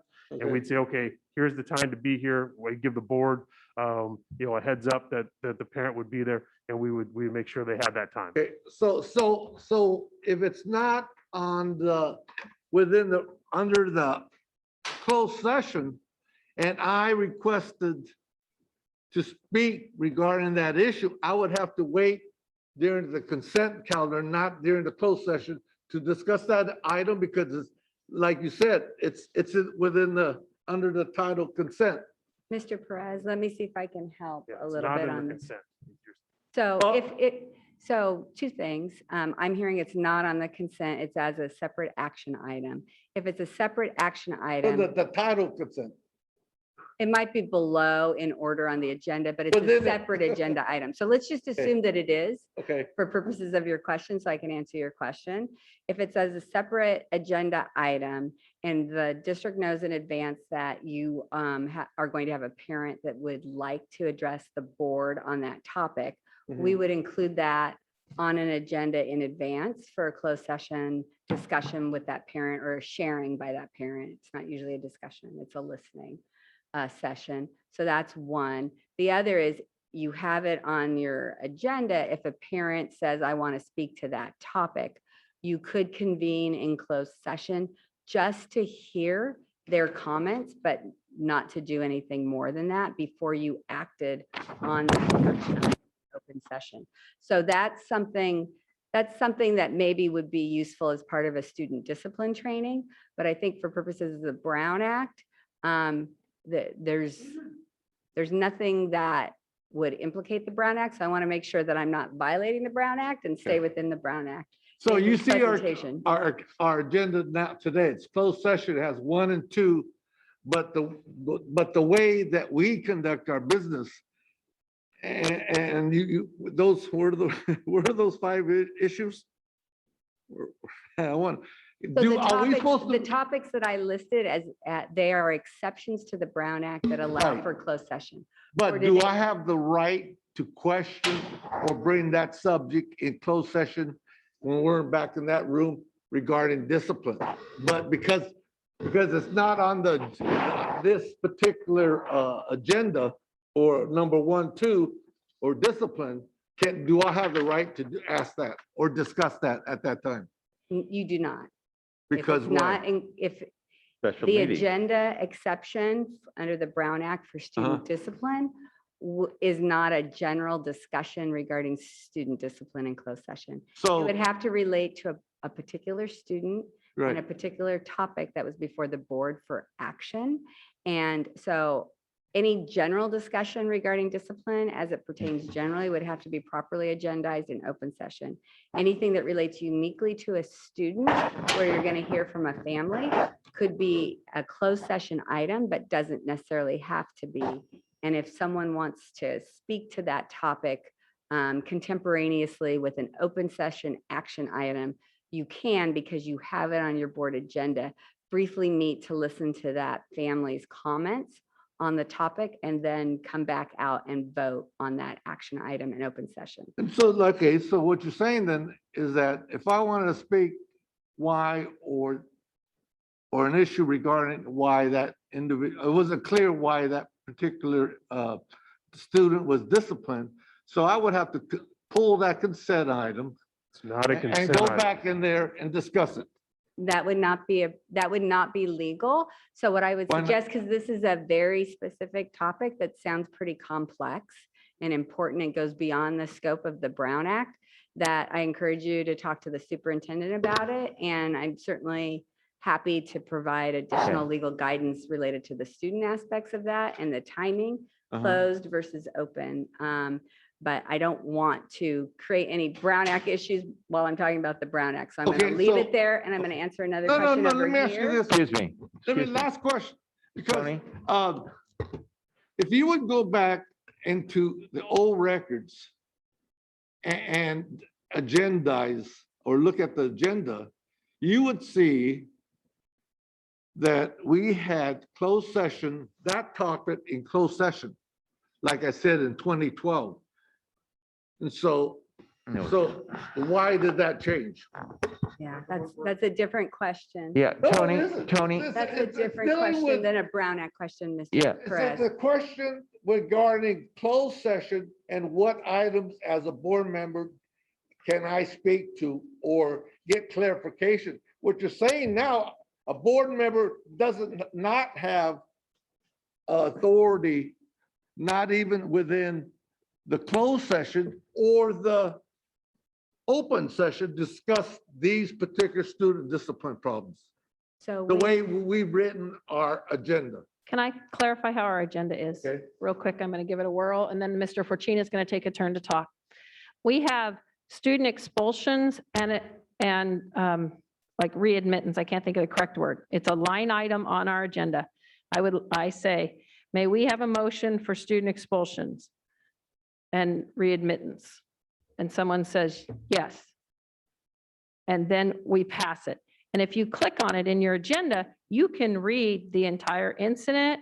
You can read the meetings that were had. You can read the restorative practices that are put in place. And then at the bottom, the student and the parent and our staff and everybody's signed it because they've had this meeting.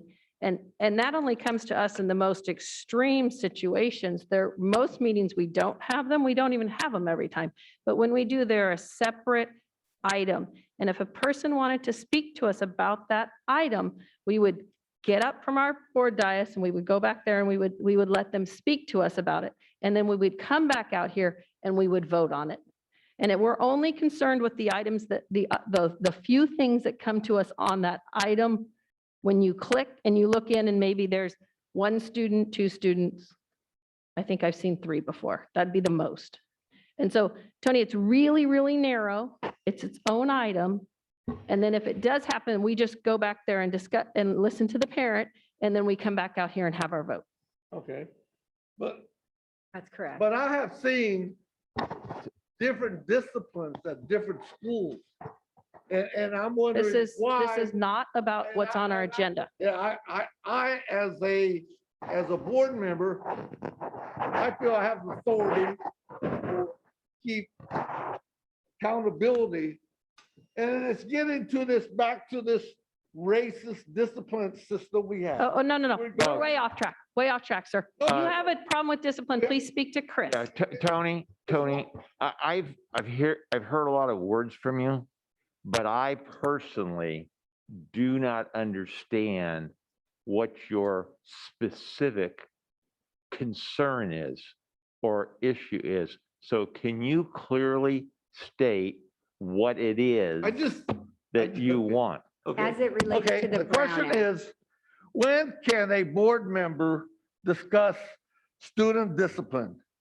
When it's a general topic, when it's properly agendized in advance, So- 72 or okay, then 24-hour there- notice. Let me Okay. finish. 24 hours notice I have for a to, special meeting, 72 hours notice for a regular meeting, and when it's a general topic regarding student discipline And generally. Mr. Perez, you can also, the board is the only folks that see that student discipline stuff. It's only for the board. correct, And so confidential. if there's any questions or thoughts that you have there, if you contact me, I will follow up and answer any questions that you have. And if it's a question that is, oftentimes what I do is when a question comes from a single board member, I will put it into communication so that the whole board here sees what question was asked and what the response. So I'm happy to answer any questions that you would have, anything related to that topic. But it's to me, and I think some of my fellow board members feel that when they see the 3 students, is that a trend? Is that a Board Member particular, Perez. a trend? And Board can Member we Perez. can we possibly have data? So Mr. Perez, Perez, Is the- you're is the off rates topic of and you're discipline breaking the gone Brown up Act more as you so speak, in sir. district, Mr. in Perez, high school number 1, Perez, number 2, or number 3? Mr. Perez. That's a time to monitor. Stop. No, I'm I speaking. got it. You're I got you. breaking Brown Act. I've got you. Mr. Watch Perez, it. you're I have breaking you. Brown Act. But I- when can we I monitor and have ask you. those If important you questions? listen for 1 second. Okay. In January, we will be bringing an agendized item at the workshop, which we've agreed to do for the board twice a year, that will cover all of our suspensions and expulsions for the first half of the school year. Yeah.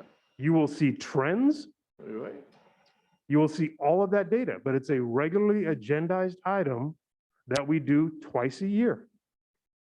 We sent a board communication a few weeks ago that gave you a snapshot of the first 9 weeks of school Correct. and what's going on with regards to suspensions. And in that same communication, we let you know that in January, we would be bringing an agendized item to the board with the entire first semester discipline information. So we're going to give you exactly what you want, trends, but the individual cases, that's not trend time to discuss. And those situations, the overwhelming majority of the time, what we've done is we've come to an agreement with the parents and the board is ratifying the agreement that we have in place so we can move forward with getting that kid the education they need while they're dealing with the discipline situation that's in hand.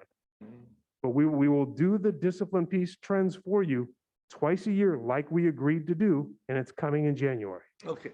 Why, okay, I'm glad you're doing this, but yet Madam I Chair, would we need to like get to back the see agenda. by the month. If- No, I Mr. would like Perez, to- Mr. Perez, I you think are we should- out of hold on, order. I'm speaking. Hey, why can't we? No, you're not speaking. You're not speaking to the item. The item is Brown Act.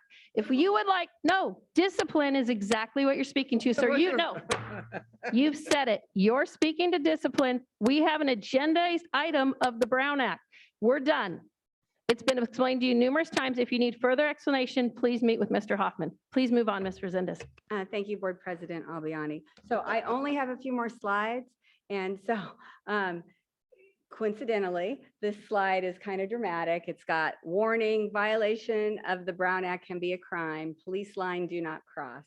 So the reason for that, and I'd like for those of you that aren't as familiar to write down Government Code Section 54959. 54959.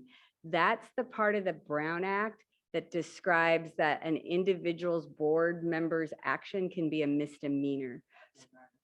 54959. 54959. Can you just give us send it to us, please? Yeah, I can send it to you, absolutely.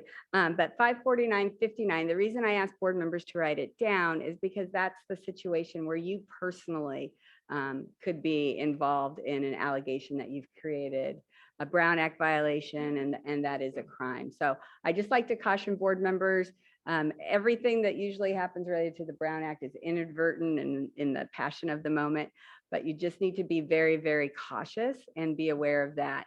So then there are things that board members do as a group, right? The quorum, the majority of the board where they usually inadvertently engage in a Brown Act violation. But in those instances where the school district, school board is held accountable, it can result in an injunction from the court, orders, which is the mandamus reference from the court that you have to do certain things going forward, declaratory relief that this happened and that you shall do this and you shall comply with the Brown Act going forward. There are cure and correct opportunities. So if it's inadvertent, if you get notice that you took action on an item that wasn't clearly described in your agenda, there's an opportunity for you to do what's called cure and correct. So if a member of the public believes you violated the Brown Act during a board meeting because of your action on an item that wasn't properly agendized, they could send a notice to the district and say, hey, take a look at your video. On this date, you took action on an item that wasn't properly agendized. That action is invalid because it violated the Brown Act. If you get that notice, you can go back into a subsequent board meeting, re-agendize it, review it, and take action again and correct that defect. If you don't, then the person that sent that letter, the agency or the individual that sent that letter, can then go into court and can sue the district for violating the Brown Act. And if they win, the school district has to pay their attorney's fees. And that's a huge consequence typically. These are not inexpensive lawsuits. They're very expensive. So in addition to it being a crime, it could also result in a lot of liability for your district and a lot of cost for your district. And a lot of the things you do are time sensitive. So if you failed to do it correctly the first time, you may have missed a deadline for a grant or some other thing that you're required to do. And you would lose that opportunity to comply with the deadline that's included in law. So there's a lot of reasons to get this right and a lot of problems if you don't get it right. So with that, I'll leave it for any additional questions briefly, and appreciate your time and your attentiveness during the presentation. Thank you. Yes, Board Member Yang. Just question regarding public meeting.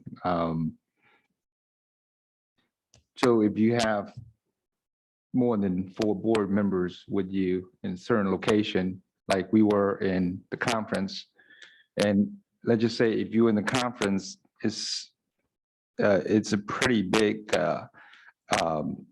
room or building, and you're having conversation in the meeting or a session, I should say, regarding a topic that pertains to your district, is that still a violation, or is that okay based on what I saw earlier?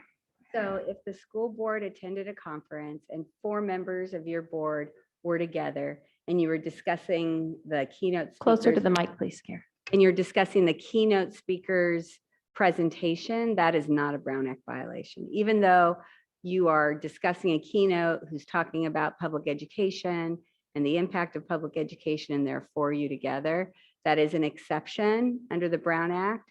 So you can do that. But if you take it the next step and during that conversation, you say, we need to do this, this, and this based on the information we received, and you're in a group of 4 people, that could be a Brown Act violation. But content regarding the Brown Act or equity or any of the other trainings that you attended, why you thought it was valuable, what you learned about it, why you think that is beneficial for the district. That's okay. But if you're actually talking about we need to do or we're going to do when we get back, that's where the problems arise. Okay, thank you. Any other questions? I have a quick comment Okay. and then Mr. Perez. I defer to the board president in terms of the order. I just have a quick comment and then I'll call on you, Mr. Perez. I just wanted to make sure everybody knows I think the agenda change would be a positive for clarity on our board as having been president and that issue. But there is also, you can write to your board president or your superintendent to ask for something to be considered to be put on the agenda. We do not need to bring all business in front of here. It may need to be something that we've had different views in the last 2 years, and you may need something that comes here that requires a vote, but you may also suggest agenda items directly to the superintendent or the president as they do set the agenda. So I wanted to make sure you knew that. And then I spoke to many people at conference as well, and we do have, we can chunk our public comment by topic and put time limits on it. And if we want to hear more people and get our business done, reducing from 3 to 2 may be a reasonable thing. I think it just needs to get decided by all of us in a process that equates to equality for everyone. And I think I think there's none of us that, all of us agree on that. Mr. Price, do you have something about Brown Act? Because if it's not about Brown Act, we don't need to talk about it, sir. We're actually not even allowed to. Within your presentation, did you speak how many times did you speak regarding AB 361? I talked How briefly. many pages? How many pages? Would you go back to those pages, please? If you recall, Mr. Perez, I attended another board meeting a Right. few board meetings ago, and we went extensively through AB 361. Those materials are still available. I don't remember how many slides, but I want to say there's just probably 1 or 2. AB 361 is our next item on our agenda, Mr. Right. Perez. If you want to talk about Correct. that, we, I understand. I would like, I need to announce it and we'll move on to that part. Yeah. So, right there, right there, Right right here. here, right here. Now, when I was reading this AB 361, there is a lot of differences after, because of the COVID and all that. But, what disturbed me a lot, I mean, it says something, a meeting location, no requirement to have a quorum of board members, participants from within the territorial bounds of the local agency jurisdiction. Is that true? Yes. I mean, so we don't need, and we need to do that every 30 days or to okay that. That's what I don't understand. Do we have to meet? And Mr. Perez, our next The next presentation is on this. Can you No, this hold is- that to that this is point? legal clarification issues that were not on this presentation. We have the legal representation here who are experts to clarify Ms. that. Resendes is going to be part of the next presentation. She She'll is be the here. next presentation on AB But- 361. So you're actually just ahead of yourself. So I can respond to that topic when we get to that point. That might be better. But there are different rules under AB 361 versus the default, just so that you have that framework when we go into the next section. And so what you can do under the default, which is where you are now, and what you can do under AB 361 are 2 different things. Right. So when we Mhm. have that conversation next, if there are questions that come up, I can help with those. Well, the reason why I asked, why didn't you discuss those issues in your presentation? Mr. Perez, I think you're being Separate item. offensive, Well, sir. for not only for me, for the general public. That's what I'm Excuse saying. me, Mr. Perez, it is the next item. You're I being know that. offensive. I know that. Well, then act like it, please. And just to clarify, Mr. Perez, we did have an extensive presentation before the board a few board meetings ago on AB 361, and you received a whole PowerPoint presentation with that. we can certainly resend that. I didn't intend to go over that whole thing again, but I can answer questions as you go through the process of deciding on AB 361 resolutions. I'm going to step away for a minute. So but we have you're concluded our ready. Brown Act refresher. Yes, thank We are you. approximately 10 minutes over agenda. Our next item is the action item for an approval of resolution number 30. There are no public comments on this item. And Ms. Resendez does have some information for us to help us decide on whether we would like to move forward with this. So we'll move on to that part of the I'll start real presentation. quick. And Mr. Hoffman will start. Thank you. So this is a follow-up item from the November 2nd presentation that we did on AB 361. As a reminder, this is an opportunity for the board to be able to conduct virtual meetings if there was a health-related need to do so. As we spoke through it, it's really designed for complete virtual meetings or in-person meetings is kind of the distinction. The board had an interest in being able to put a resolution together that allowed for an individual or more than one individual member to attend virtually if there was an issue related to COVID for a quarantining or a positive test, and the person was still able to perform, but just wasn't able to be with other people because of quarantine issues. So that's what we put together with regards to the resolution. That it speaks directly to what the board requested. And so we have the resolution before you. We did delay bringing it because that night went a little longer than normal. So we brought this as a follow-up. So I do have Mr. Zendes here to ask any questions specific to the resolution, and we can post the resolution on the screen if anybody, for the public to be able to see what the resolution looks like, although it's also posted on the agenda.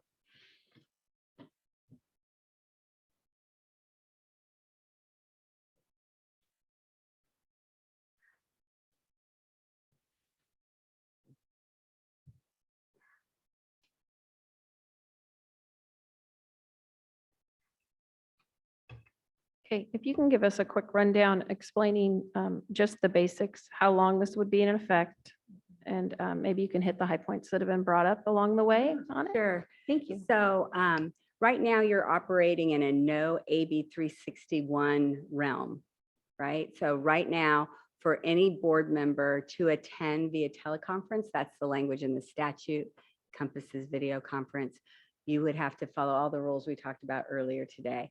You would have to include it in advance. So this isn't something that could just come up like your child's sick, so I can't come in today. You would have to know 72 hours in advance and have your address posted on the agenda in advance. You would have to have your location where you're attending the board meeting remotely, be accessible to the public. And we talked about access to the public, the ability to make comments from that location, and the need to post at the location that the agenda for that board meeting. So that's what's required right now. And again, it can't be done ad hoc. It can't be done immediately when you wake up and your child has a fever. In those cases, you cannot attend the meeting. So what we're looking at is a resolution AB 361, and you're only allowed to adopt an AB 361 resolution if there is a current state of emergency. And the current state of emergency is in place right now. And your resolution is drafted to acknowledge Sacramento County Public Health Department's recommendation to provide greater social distancing during the pandemic.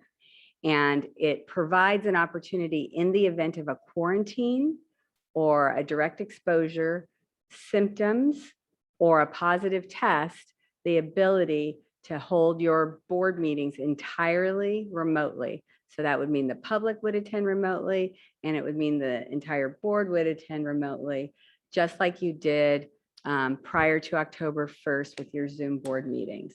So AB 361 is a very narrow exception during the state of emergency to allow you to have Zoom board meetings, both for the public and for the board. Your resolution, based on the direction that we discussed when we had a training on this topic, was to determine whether or not can you do this when you need to do this, when you have the 72 hours ahead of time information that something is pandemic related, COVID related, where you can't attend, but you don't need to post access to your home. And so that's what you're considering today. You're considering a resolution that in this state of emergency, as it relates to COVID, that periodically, if you need to, because of a COVID-related reason, that individual board members can attend remotely and not open your home or your location to the public. So that's what you're considering. It's an action that you don't take just one time. The action that if you consider and you take it today only applies for 30 days. And then you have to, at a subsequent school board meeting, within those 30 days, which is prior, make a determination on whether or not the state of emergency and the conditions still exist, and then adopt a continuation resolution. And you can do that every 30 days during the state of emergency. But if that state of emergency goes away, you'll no longer have that authority under the law. So that's what you're considering. Do we stay as we are now, fully in person, the public fully allowed to come in person? Or do you adopt a AB 361 resolution that would allow you in very narrow circumstances to have certain participants or all participants, if you were all exposed or have tested positive, to attend board meetings remotely and the public remotely?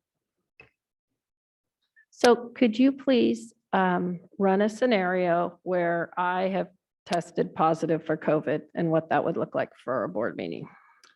So if you've adopted a board resolution, if you adopt this resolution that's before you today, and you wake up in the morning with a fever and you test and you're positive, then you could, as a board, you could decide that that board member through this resolution could Zoom in or call in and participate and be part of your board meeting, fully part of your board meeting, without driving into the district office and exposing everybody else.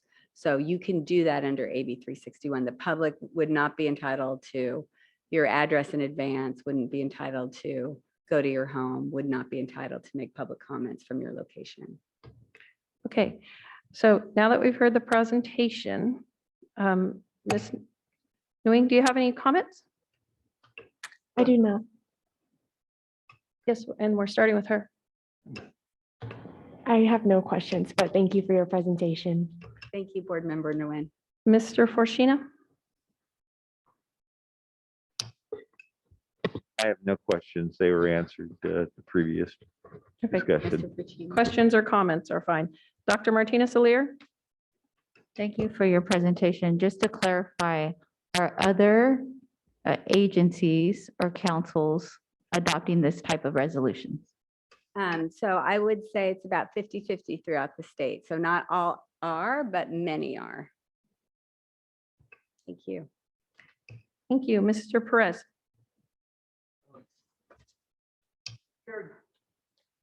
Our chair gave example of her personal, I guess, or individual situation with regarding one of us may be test positive. On the other hand, if a tracer or a person told you that you were in contact with an individual that was tested positive, and you select to go into quarantine at that time, how many days do you have?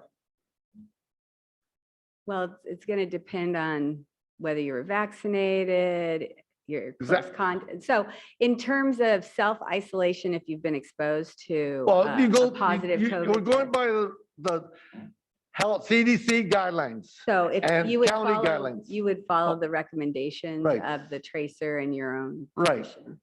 And so you fall under the 361.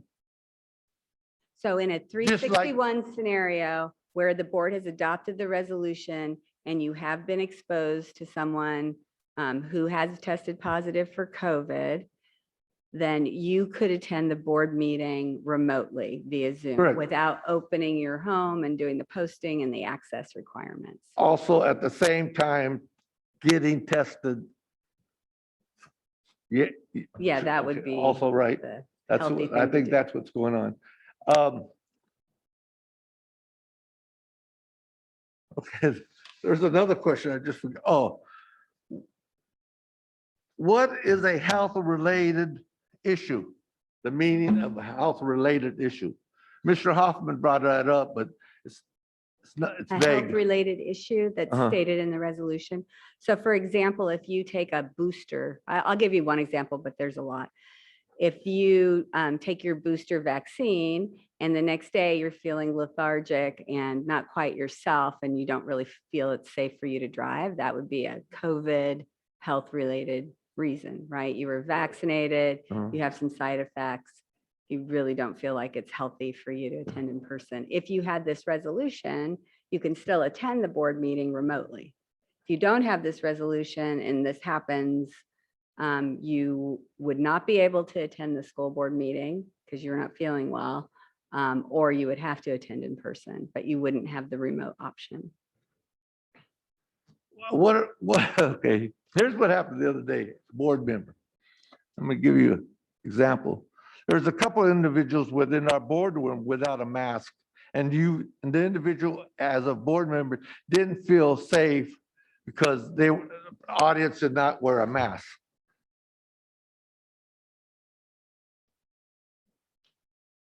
Is there a question there? Yes, Okay. so within the environment, they did not follow protocol. Is that health related? That wouldn't fall under the resolution. Okay, it wouldn't? The question does not relate to AB 361. Okay, okay. I had another one, but I think it's probably, it's coming in the mail. Okay, I think. thank you. Mr. Yang?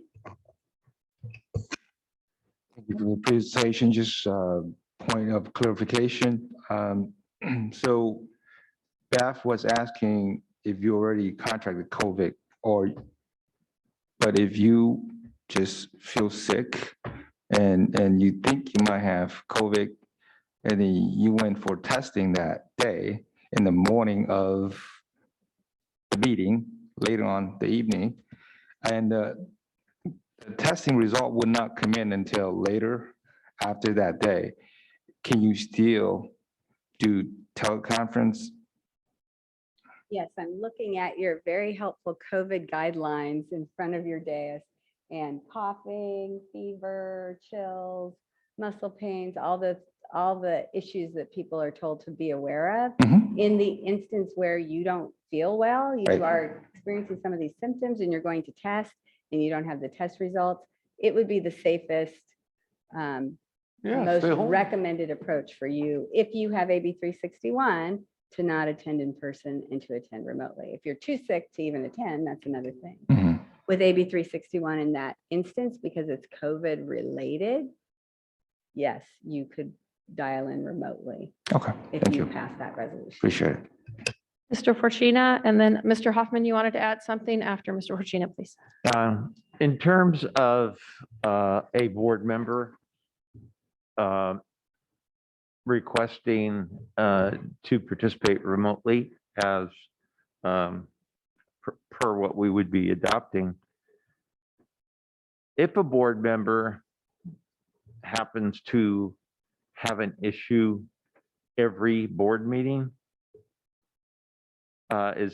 would that be the president's responsibility to step up and say, we're not approving that, you're abusing the resolution? So under AB 3, I want to make sure I understand the question.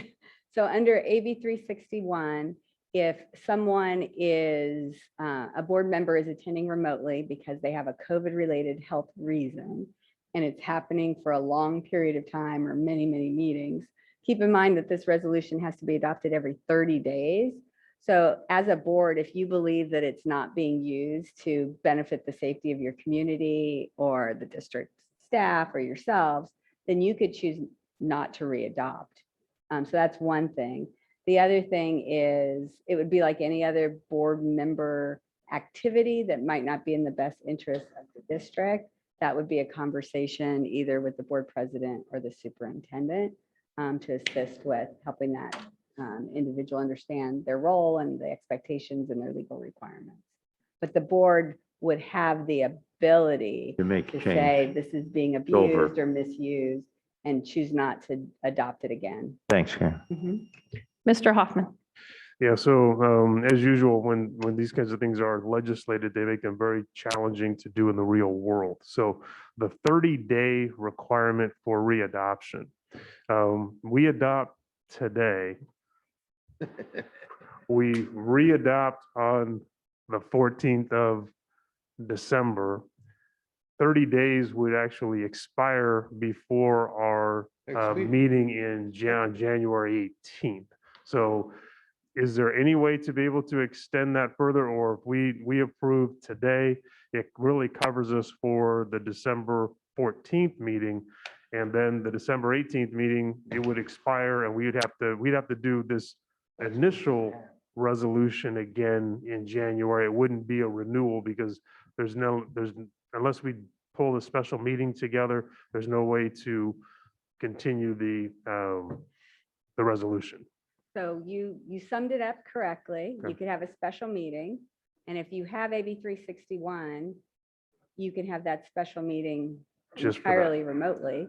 So Got it. that makes that special meeting a little bit more convenient. Okay. But it's still inconvenient because you have to do it every 30 days and your regular board meetings are twice a month. Right. So there is an intention here with this limitation. They didn't just extend the ability to continue to have Zoom meetings like Right. we had pre-October.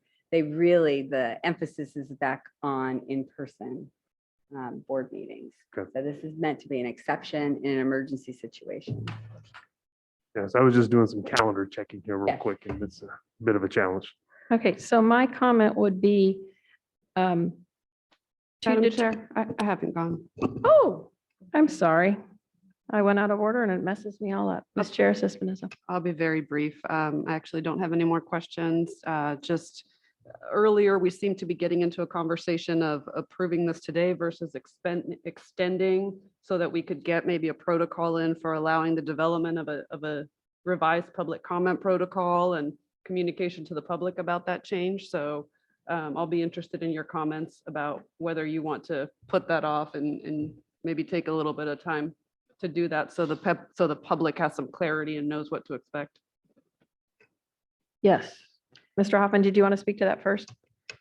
Yeah, I'm open to the concept if we wanted to make that adjustment to public. Again, if we're going to use, if 361 is going to be in place, I think that is the way to do it.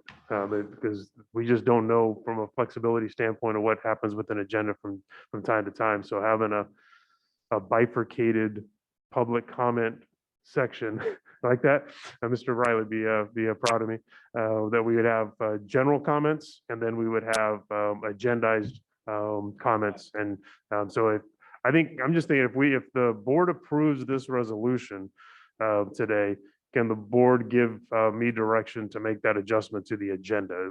So as part of AB 361, It's there are required. elements of that as part of AB 361, there are elements of that legislation that require you to specify how under AB 361 you're going to accept public comments on each of your agenda. And it's anticipated as part of AB 361 that'll be new and different, and that you have to comply with all the rules, which are different than they are now and pre-October 1st. So it will cause you to have to revisit your public comments process and timing. So it would be appropriate as part of adoption of a resolution on AB 361 to expect changes to public comments, which could include the timing, because you have to specify the timing.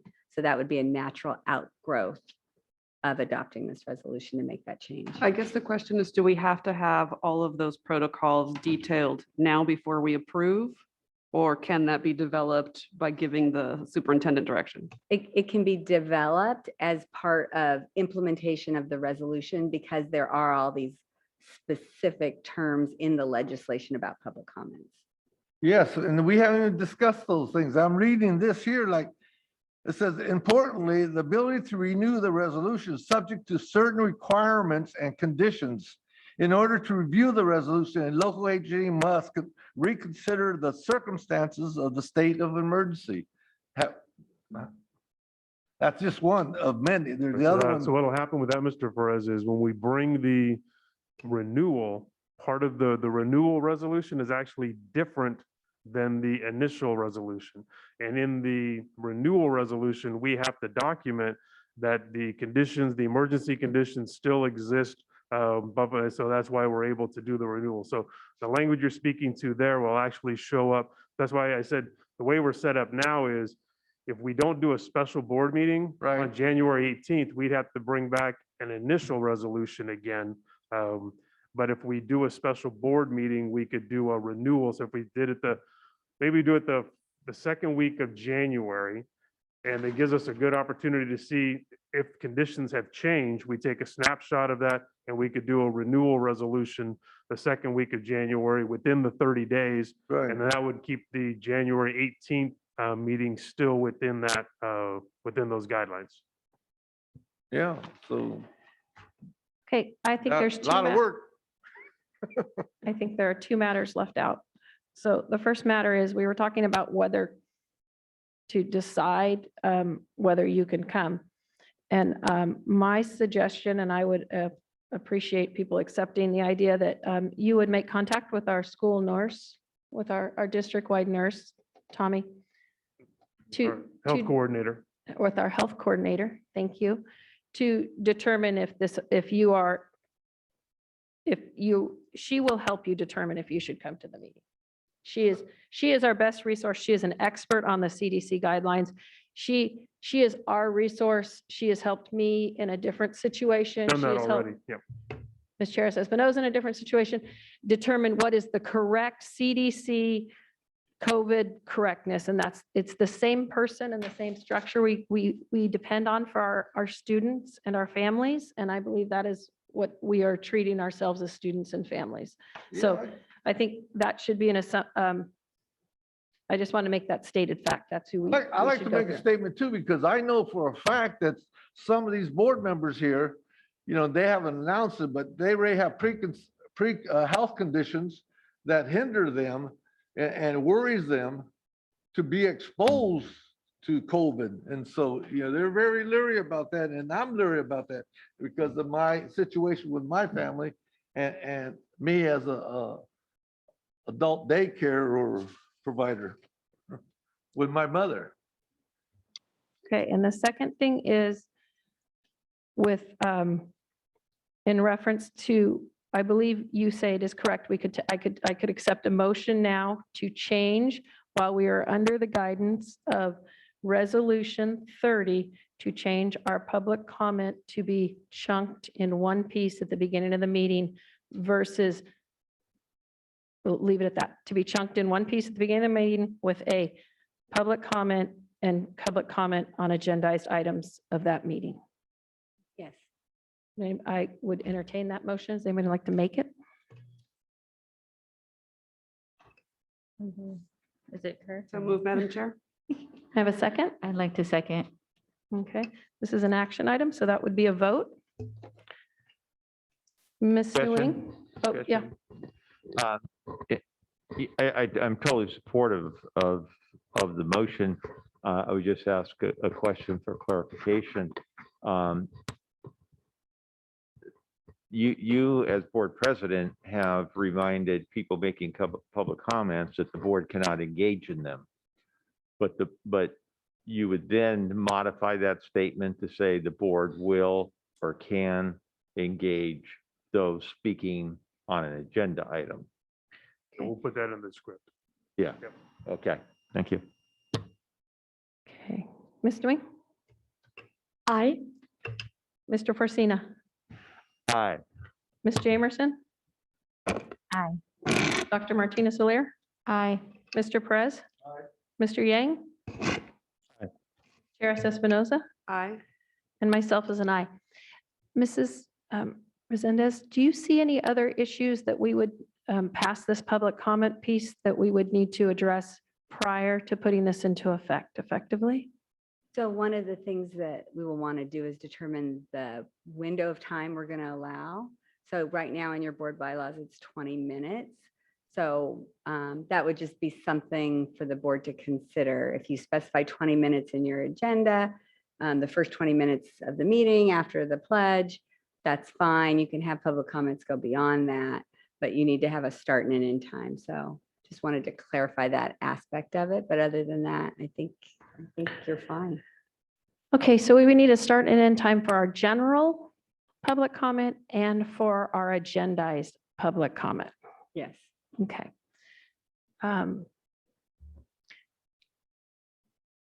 We have, I'm open to discussion on that. I don't, my thoughts are, we say 20 minutes in our bylaws. We tend as a board, that's not what we like to hear more from people. And that seems very limiting. So we would have 20 and 20, which would be 40 minutes. I don't know if we want to do 30 and 30. And as we get comments, adjust the time and the length of the comments to be able to listen to more of our public. There, unfortunately, could be quite a squirrely conversation, but there's a lot of options there. If we go to 2 minutes, that's 10 people per topic. Oh, no, we have to do a total for this. It has to be a start and an end. You need the benchmarks of a start and the end, but you can always go beyond it. You just can't do less than.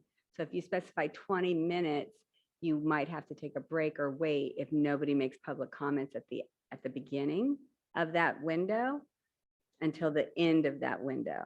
But you can always extend the window. You just can't shorten the window, if that makes sense. Oh, okay. So what we're going to run into is our open public comment will run into our agendized public comment. So we have to finish our open to public comment in time to open our agendized public comment according to schedule, correct?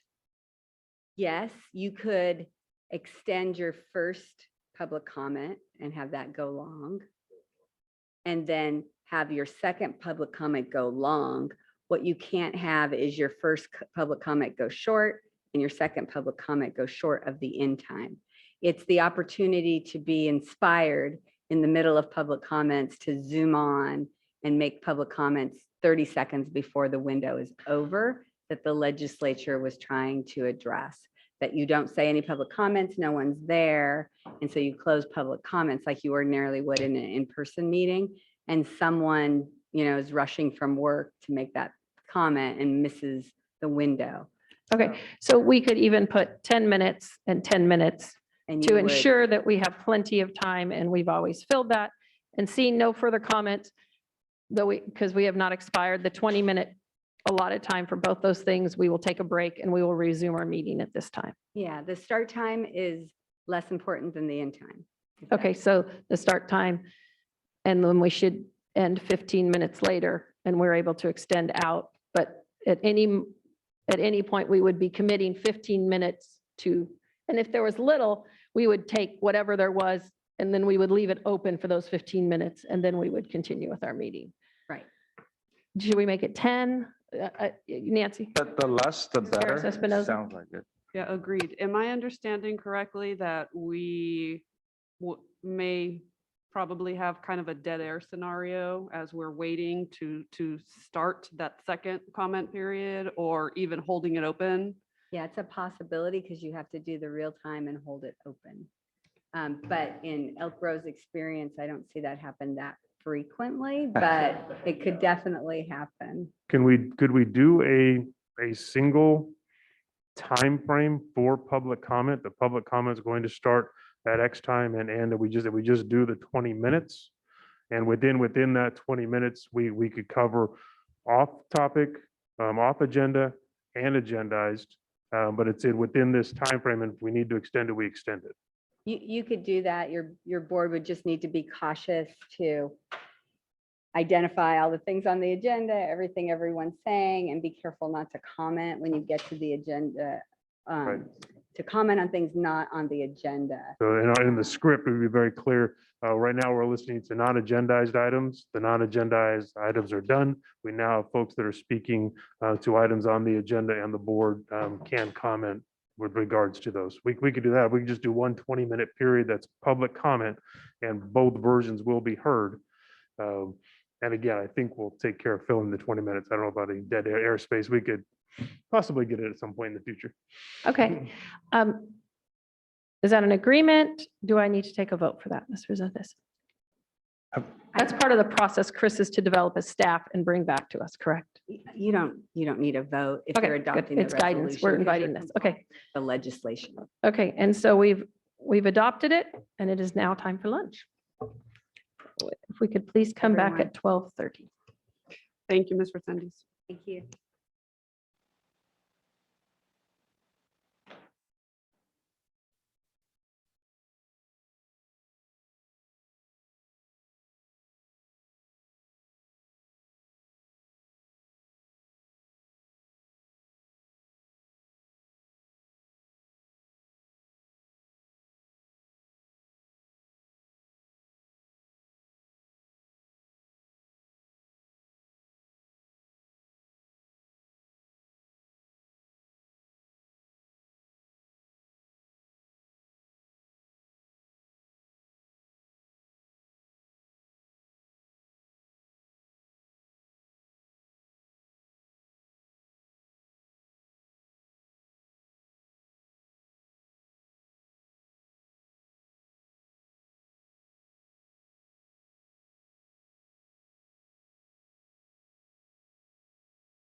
All right, we can get to this dais. We can get started here.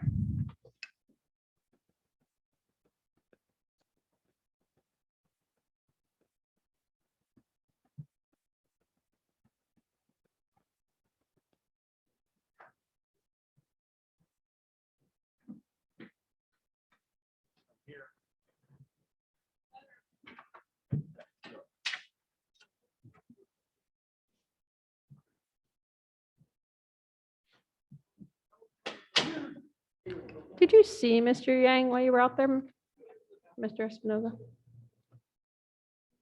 Never. All right, we are all in the room. Let's start. Now just give me a thumbs up. Or are we still recording, sir? All right, lunch break is over. We will begin again now at 12:38. I'll call this meeting back to order at 12:38. We have our afternoon is spent I'm very excited about this. We've been working on this throughout our district, and we're very proud as board members to be doing the same things we're asking of our staff. And we have a board training this afternoon on recognizing and disrupting implicit bias. Mr. Hoffman, there are no public comments. There are no public comments. All right, and then you wanted to start? Yeah, I actually just want to echo your excitement. We're really excited to have the opportunity to share this presentation with the board. It is a presentation and a training that we're doing with staff. And so again, very excited about that. Want to give the board a heads up. You are at the dais and that you'll be there. There'll be opportunities where you'll pair share kind of from your seats. There'll be other times where Matt or one of the other presenters may ask you to get up and go find a corner of the room and have a conversation with the group. And then at the end, there's actually an assignment piece that you'll work through in small groups. So just a little bit of flexibility with the presenters as we go through this. We will take you through it. And Matt, really excited to have you and the team here to do this with us. So thank you. All right. Yes, we are excited to be here. This is a training that has been presented to all of our principals as of just before our COVID break, and then has been presented voluntarily as a virtual training to a wide range of staff members over the last year and a half. And we're excited to bring it to you all today as well to experience it. It's a foundational training. And it's something that we've designed as a department. And so, there we go. So this is our educational equity department as it's growing and developing. Today, Dr. Rosalind Clark, myself, Josh Hoagland, our program educator for Native American education programs. Jessica Nieves is our new administrative assistant that is just passed out some handouts to you all that we're going to be using during the training. Melissa Pascoa is going to be joining us formally on our team as the Workforce Diversity Program Specialist on the 17th. So she'll be coming soon, but she contributed to the development of this presentation. And then Diane Stevenson will also be doing a part of this presentation as well today. Our goal is to think about how this topic of implicit bias and both recognizing and then starting to disrupt them in our home lives, in our professional lives, in our lives as board members and leaders in the school district can help us to better address needs, leverage assets, and affirm the identities of all of our students and staff here in the district and families. We have posted on our educational equity resource site, there's a specific link that is all about implicit bias with all the resources, versions of these same resources that are available to our staff and public to review as well.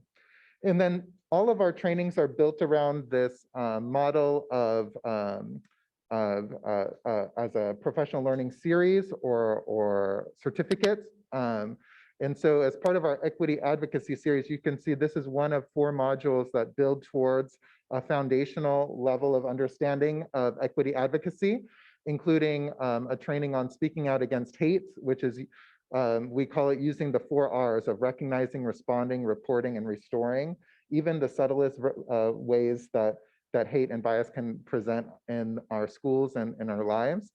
We have a training on applying equity mindsets, and then one on the cultural proficiency continuum and reflecting on where we fall within that continuum and our experiences. So those are all things that we encourage. Yes, you could take one module, but ideally to build competency and foundational competency, we encourage folks to do all four. So implicit bias is really one of the main things that we're going to do today is define it and make sure that we understand what it means, but also how it can influence, even without our knowing, a lot of our behaviors, our language, and other policies and practices that we engage in, and ultimately the relationships that we form throughout our system. And so in that way, implicit bias is critical for in the classroom with instruction, in the ways that we assess, what we choose to assess, how we assess it, and how we evaluate. It influences a sense of belonging and other forms of wellness for the folks in our community. And certainly it influences the engagement and interaction with our family and community partners. And so it's the highlight of this. It's a kind of a central foundational point and applicable for everyone, including our students. So when we think about our graduate profile, it's not just something that impacts how well we're preparing our students for life after our district, but it also is something that we can develop in our students' ability to recognize and disrupt their own implicit biases, because our students have biases as well, and that better prepares them for life after our school district as adults as well. So as we get started, we want to begin with a few acknowledgements, and we're really excited because we have been working with community partners to develop a draft of our land acknowledgements. And I want to thank our board member, Dr. Crystal Martinez-O'Leary, for her leadership and guidance in this work, as well as many of our other partners.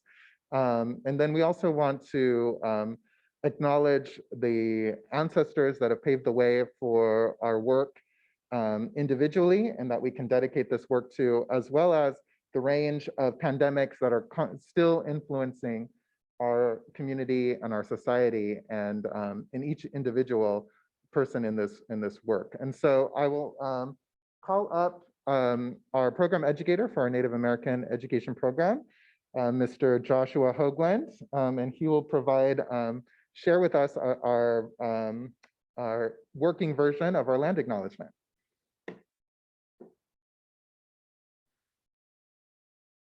We acknowledge that the Elk Grove Unified School District office and our schools occupy the unceded territory of the Miwok and Nisenan, the sovereign nations and original people of the skies, land, and waters where we work and learn.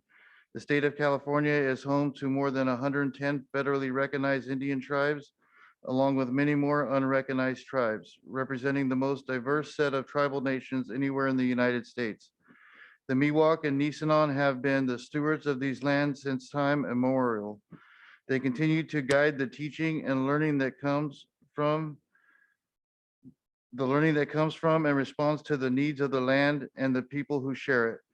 May our daily lives and work, teaching, learning, leadership, and community engagement support the evolving vision of the Miwok and Nisenan for the community and these lands. Thank you.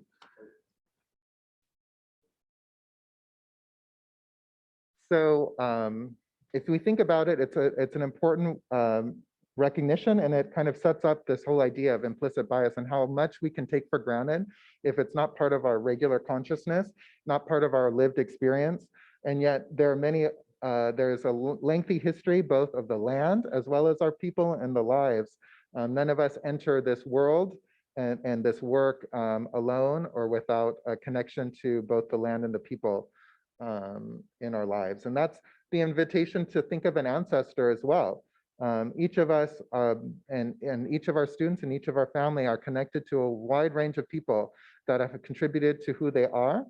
And so I'd like for us to just take a quick pause and think of one ancestor as you're thinking that you can keep in your mind and in your heart and dedicate your work to and your growth to throughout this survey or this workshop. For me, it's my father, who was a Vietnam veteran, returned with severe PTSD. He was an artist and a loving father, but with many difficulties after that, after his experiences in the war and with trauma. And I always felt like he was never quite fully realized his potential because of that. And there were a lot of obstacles, but he always hoped and prayed that we, as the next generation, would be able to live up to our potential without having to suffer through those traumas. And so I have him in my heart and in my mind today as I think about our growth. So we'll take 10 seconds just to kind of think of one ancestor that you can dedicate your work to today.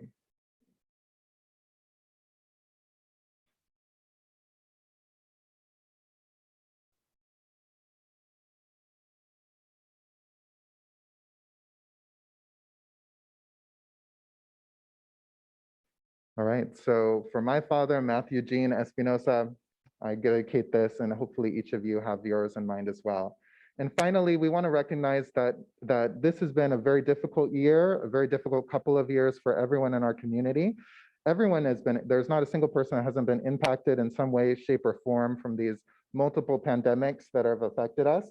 And part of the implicit bias is recognizing that not all of us have been shaped and impacted the same way. And so sometimes we have to stop and remind ourselves, yes, I have felt this impact. Other people might have felt even more or even less and have been impacted in different ways, but in some form or fashion, through some racial justice upheaval, economic upheaval, and certainly through the healthcare crisis and how that's affected our educational system.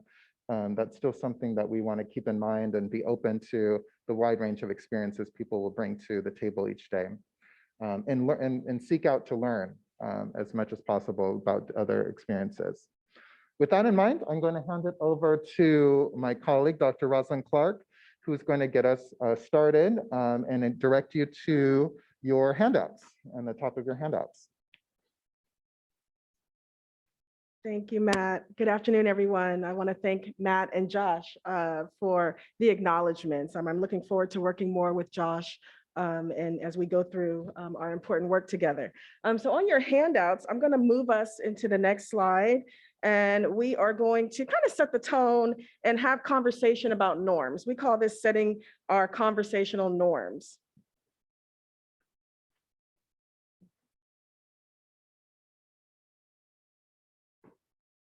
All right. So there's a Mayan proverb called Lakech, and it means you are my other me. And so basically what it's saying is we're all in this together, right? All this work, we're going to do this together. Norms should be preventative and responsive. And so this is important because we can always stop and revisit our norms if we need to do that. But I'm going to go over some norms on the next slide, and that it's important that we all understand the conversation and that we're structuring it so we're all supporting each other. So on the next page, these are the conversational norms that we're going to try to abide by today. We acknowledge one another as equals. We try to stay curious about each other. We recognize that we need each other's help to become better listeners. We slow down so that we have time to think and reflect. I know sometimes we tend to talk fast, and sometimes we're very responsive, but sometimes it's just important to just stop and think and be reflective. We remember that conversation is the natural way humans think together. We expect it to get messy sometimes, and we will learn through it. Even through everything that's going on, the whole point is to learn through it and be better people. We own how we participate, and we will honor confidentiality. So again, if we need to come back to that, we can, but I just wanted to set the tone with the conversational norms. Some learning targets for today. So we put some areas under experiential. And so again, when we think about the ways that our students learn, it could either be, was typically hands-on, right? We learn through doing, okay? Or practical, which is we learn through doing it on our own. So under experiential, we want to build connections to other equity advocates, learning through each other, working with each other, engaging in self-reflection about my own biases and growth. So making sure that we're taking an internal stance on how we're learning through this. And practical, we're going to define implicit bias for everyone today. We're going to recognize potential blind spots that may lead to implicit bias. So implicit bias might not just happen. It's because we have these blind spots. We're going to talk about that today. And we're going to identify impacts biases can have on our students, which is very important. And we're going to set a goal for disrupting my own implicit biases.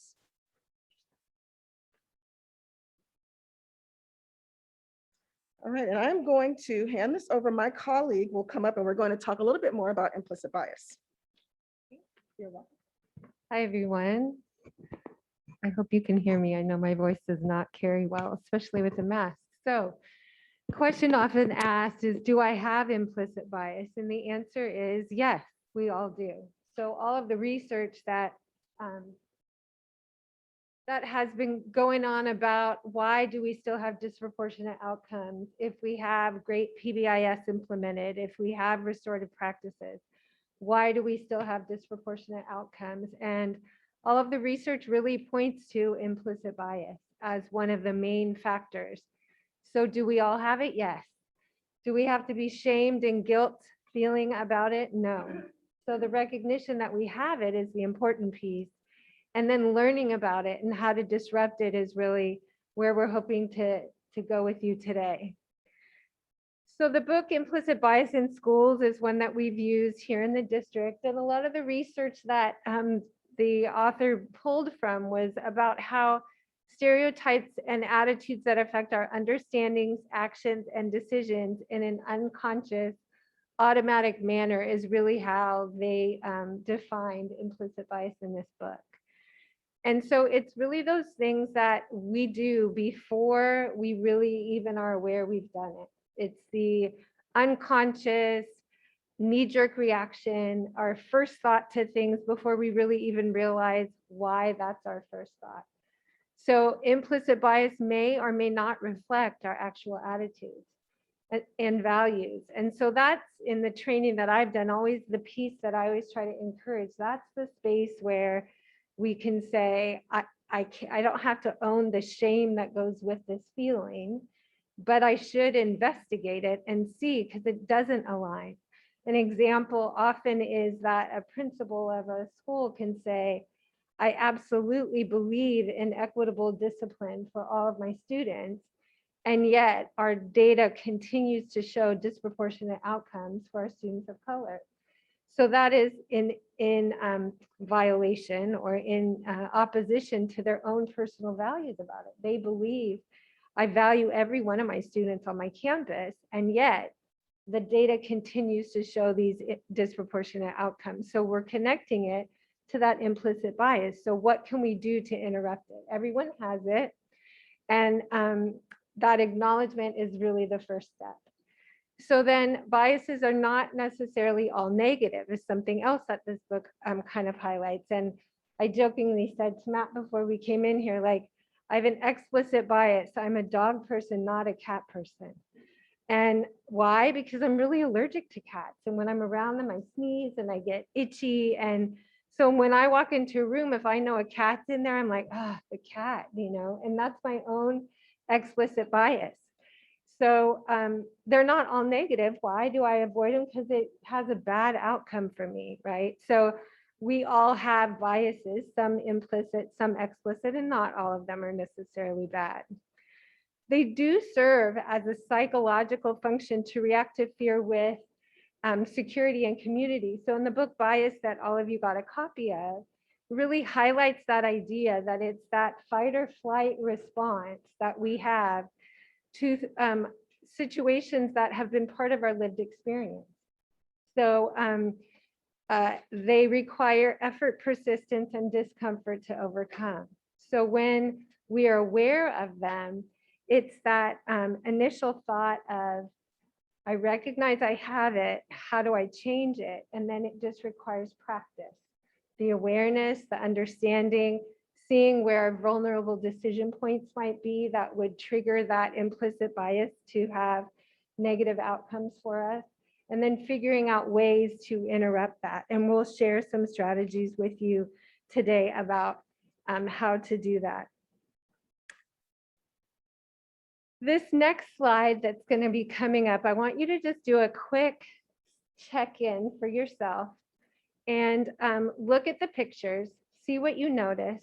Notice any first thoughts that you have, any feelings, any emotions, any first thoughts that just click in your mind when you look at each of the pictures.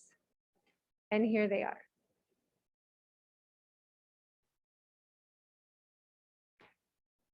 How do your reactions impact those people, do you think?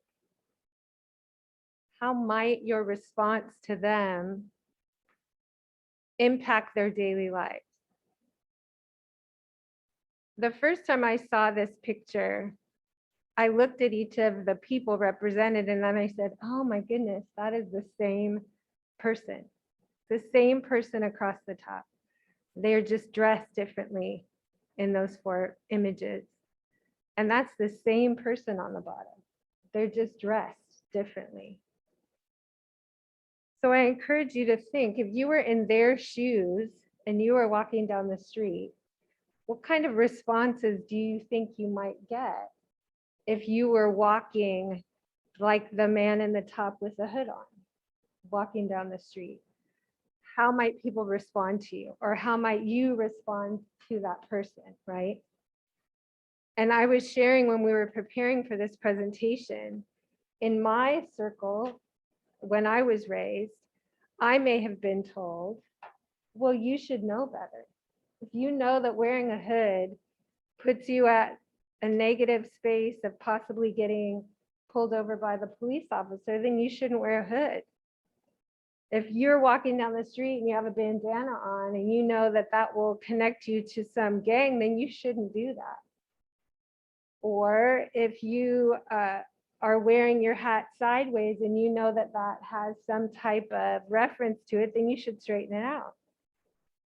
And yet, is that an expression of who they are? And should they be allowed to wear whatever they want down the street?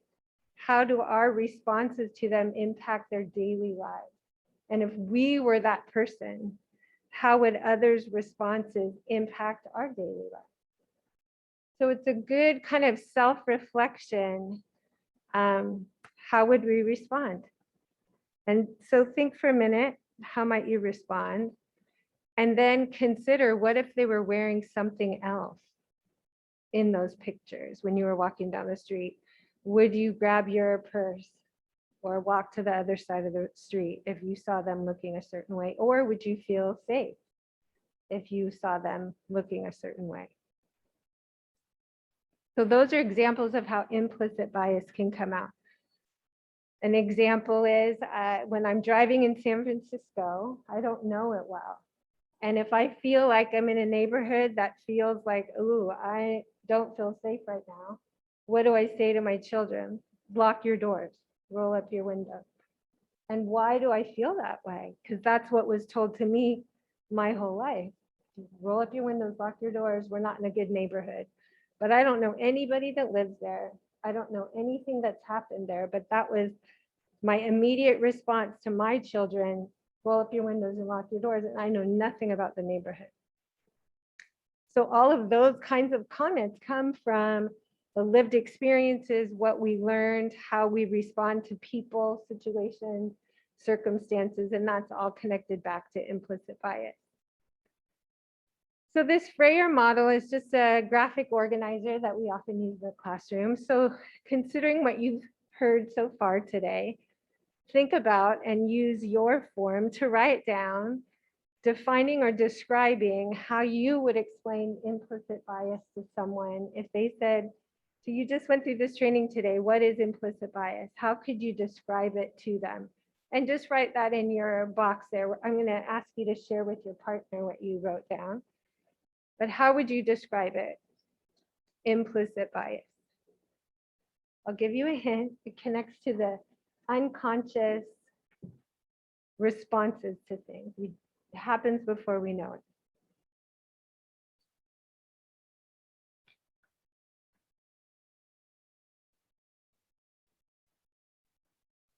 It looks like everyone's had time to write that down. Then look at the upper right hand, that's a visualized box. So think about some type of symbol or picture that you could draw that might help remind you about what implicit bias is. So think of a symbol or a picture or a stick figure.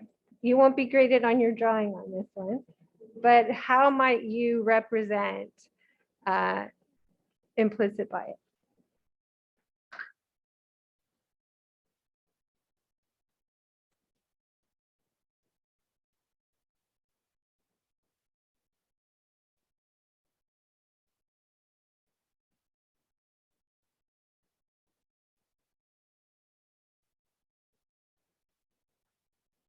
And then in the blue square, the example, think about an example in your own life. So what was something that you were raised with or told as you were growing up? What are some of the implicit responses that you would have based on how you were raised? I gave you the example of when I was driving in San Francisco. That was one for me, like, be careful. Roll your windows up.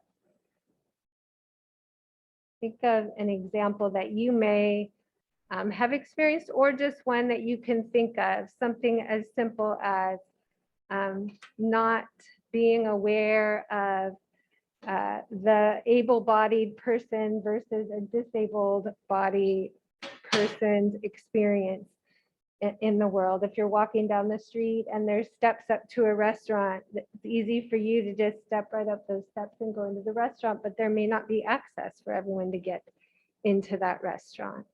And that's something you haven't really ever thought about. And you would think, oh, this is a great city, so easy to get around here, but there might be people that wouldn't necessarily have that same experience as you.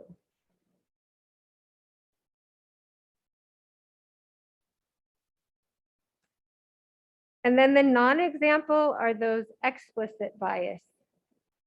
So that's really a non-example. Explicit bias is a non-example of implicit bias, or an explicit prejudice, for example. Something that someone would say outright that is clearly not implicit as it relates to a bias. So it could be a generalized statement like, all immigrants don't have good English skills.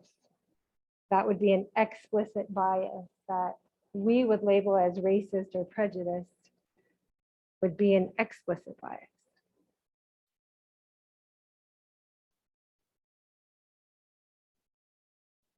Or for me, that I don't like cats.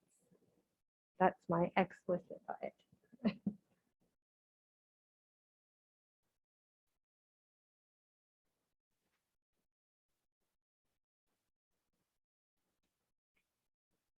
Okay, we are going to let you stand up now, get a little stretch in. And the person next to you, just share briefly what you put in your squares on that Freyer model. So where you can stand and get a little stretch, and just share what you wrote on your handout for each of the boxes.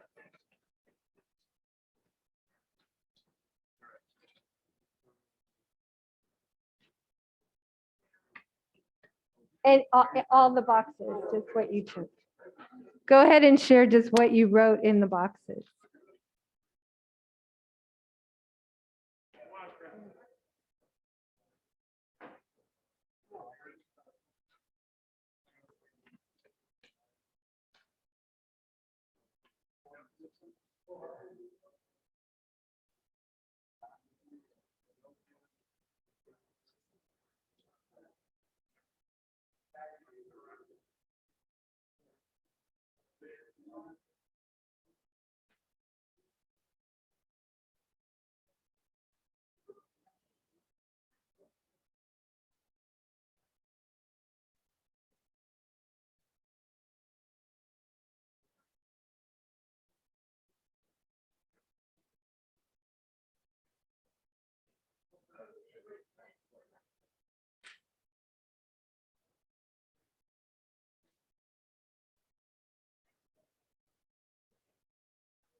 All right. we want to come back to our seats. Good conversation. Thank you, everyone, for sharing and doing this activity. Hopefully it was good to share out. I heard some really good examples of the implicit bias check for understanding. So thank you. We'll move on now to Josh. Josh is going to take the next one. We just wanted to call out one important note, which is that usually when we do these trainings, we establish a very safe environment. Luckily, you all know each other. Sometimes the participants don't all know each other.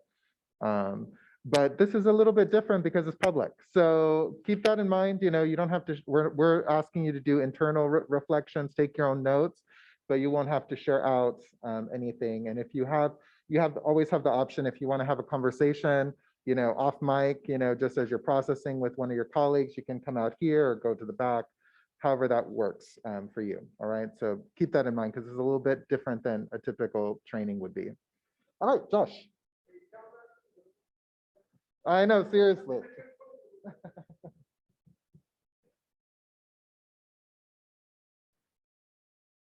Okay, for the next activity, we're gonna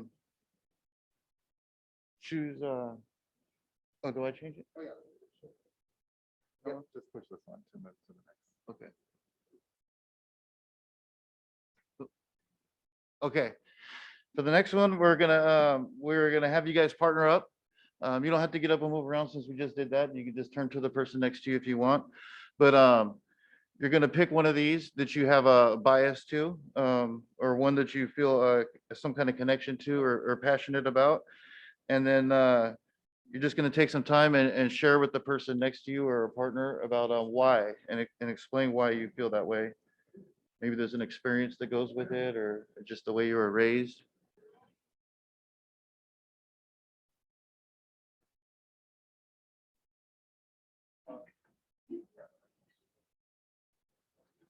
Yes. One of these up here, summer versus winter, cats versus dogs. Pepsi. You can pick, start with the one you feel the most about, you feel most strongly about, and then, if you run out of stuff to talk about, then continue to talk. And then,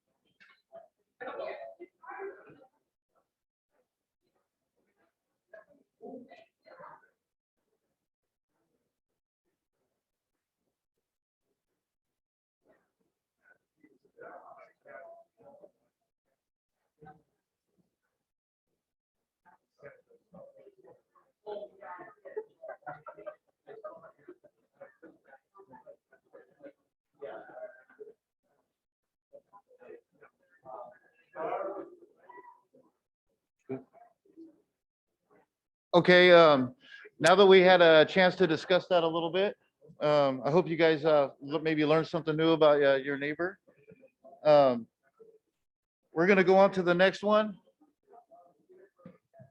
And this is just a little test. It's fun to do. And again, you'll do it with your partners. And here you're just gonna say the colors and not the words as fast as you can and go from left to right. And you can use the, on the worksheet we have, the gray and white colors and black, or you could use the color piece up here on the screen if you would like.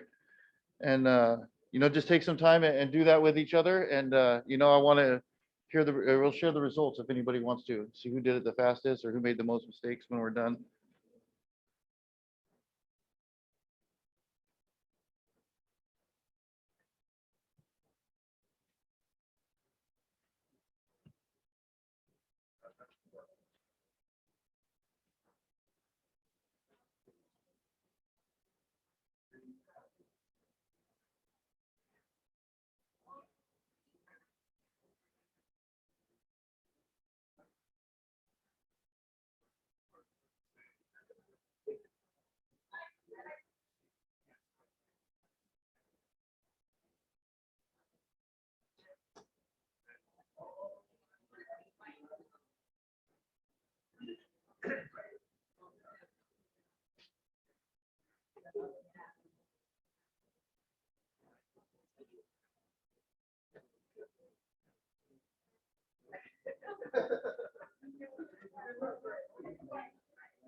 Okay, did everybody get a chance to do it?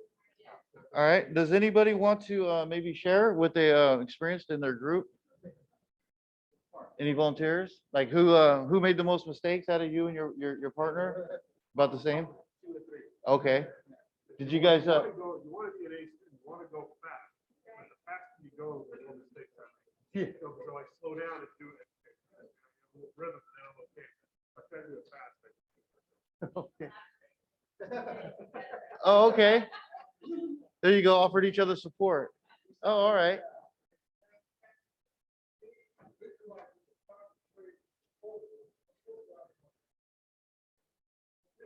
Yes.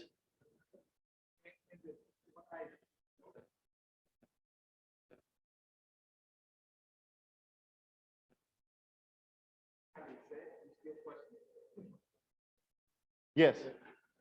Yes, I had some of the same experiences when I did it myself. I get going quick, like you said, you want to be that A student, and then before you know it, you're doing it all wrong.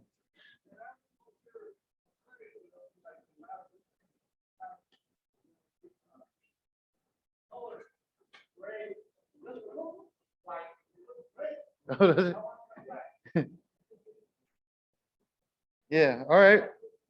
Well.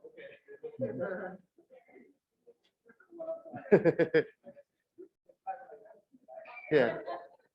Yeah, I don't think it gets any easier if the colors change. Okay, and Matt? Yeah, so that little activity is kind of the heart of this whole training, right? When we think of implicit bias, those are things that automatically happen. And if you think about your experience just now, there are some times when you're moving faster, you're not thinking about it, right? You might make more mistakes, right? If you were really tired, exhausted, whatever, you also might have a harder time going through this fast. But what could you do? You could catch yourself and correct, right? You recognize, oh, I think I made a mistake. Let me go back and correct, right? Oh, I got an accountability buddy. You know, they're gonna help remind me, no, right? And that's gonna help me get it right. Some of you also maybe said, screw the fast thing, I'm just gonna slow down. And suddenly I was much more accurate, right? All of those things are ways to disrupt our implicit bias, right? So there's implicit bias when we're moving really fast, when we're really busy, we're really stressed, we're really tired, we tend to act out of more biases. Maybe we don't even, but our goal is not necessarily to eliminate all of those, but to catch it. As soon as we said, oh, maybe I should revise that, repair something, reframe it, re-say it, redo something to fix that. And if we invite folks to help us and they know that we're trying to we have a goal, we're trying to uncover and address some blind spots that we might be operating under. Now we've got other people that are going to coach us and give us feedback in case we miss a mistake that we made, right? And so all of those, that's kind of the simulation of what we're trying to do with implicit bias work as a district. So if you look at experience number 4 now, this is just a space to kind of take some notes. I'm going to review a little bit about where do some of these biases come from? So how do these manifest, especially as an unconscious way, something we're not even thinking about, and something like Diane mentioned might actually be against our explicit beliefs, right? And we're operating actually counter to our own values and beliefs. And so as you think about, some of these sources, also think about, in your own personal life, where are some of those sources that you think that might contribute to some of your blind spots or your biases? So generally, there's this miseducation cycle that is kind of at the root of bias.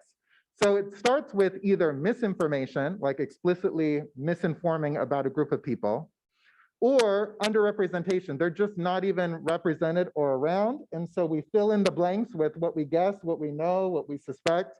right? And that turns into misinformation too. Those develop then stereotypes into stereotypes that are not necessarily accurate, which then, depending on the stereotype, can lead to prejudice. We're already prejudging them based on a stereotype that might not even be accurate, but we're already starting to naturally do things physically in our minds, first thought. There's actually one of the social emotional learning curriculum that's called culturally responsive minds, has an activity that I got to witness that's called first thought, last thought, right? Which is to say our first thought in a situation about a person, about a thing, our first reaction doesn't have to be our last thought, right? And sometimes it's okay to make that mistake, but let's catch it, learn more, develop, and let's not make our first thought our last thought all the time, right? And that's what this is about. It's like our first thought can lead to prejudices, specific judgments, which then, if we're in a position of power or decision-making, can then lead to some form of oppression, right? Where a whole group is then impacted by our behaviors and our decisions and our prejudices. And then, of course, through oppression, we can then misinform others about that group or keep others' voices or experiences out of the curriculum, out of the mind, and then that starts the cycle again, right? And so now we're influencing others. So where does this pop up? It can be in our families. Some of you might be thinking, yeah, there's some things that I've heard growing up just with my family that might be not rooted in true information. It might be rooted in stereotypes and other things that have informed my biases. Schooling, we have a role in schooling of when we make decisions about what stories we share and what stories we don't, about what perspectives we promote and others that we negate, right? In our broader communities, just out in our system and throughout the Elk Grove and broader Elk Grove community, Sacramento community, through media, of course, has a role to play. And film, TV, music, all of these things that reinforce certain information. And then our own lived experiences, just who we've been able to interact with. You know, some people have had the beauty and opportunity to interact with a wide range of students, a wide range of communities, a wide range of perspectives, cultures, groups, and others just haven't, you know, and it's not even their fault per se, it's just that that's not been their lived experience, right? And so that can contribute to our biases. And then of course, as it becomes systematic and part of our entire educational system, entire communication system, entire political system, et cetera, then there can be broader implications as well. So we can think about, depending on the groups, the different experiences and people that we might be missing out on or building out stereotypes or biases around, oppression can take many forms. So we talk about racism, sexism, classism, heterosexism, ableism. There's a wide range of ways that these things can take form in our society. Yeah.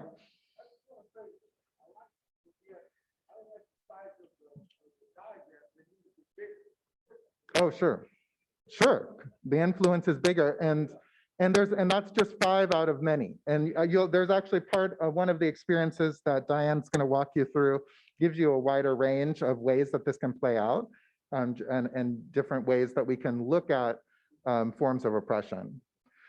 But one of the specific ways, so we talked about how we can have implicit biases around ability or disability, around we could do it around language. There's sometimes where we just start jumping into things in English and we might forget as fluent English speakers that there could be somebody that doesn't know any English in the audience that is missing out on key information. And it's just not something that we are on the top of our minds, right?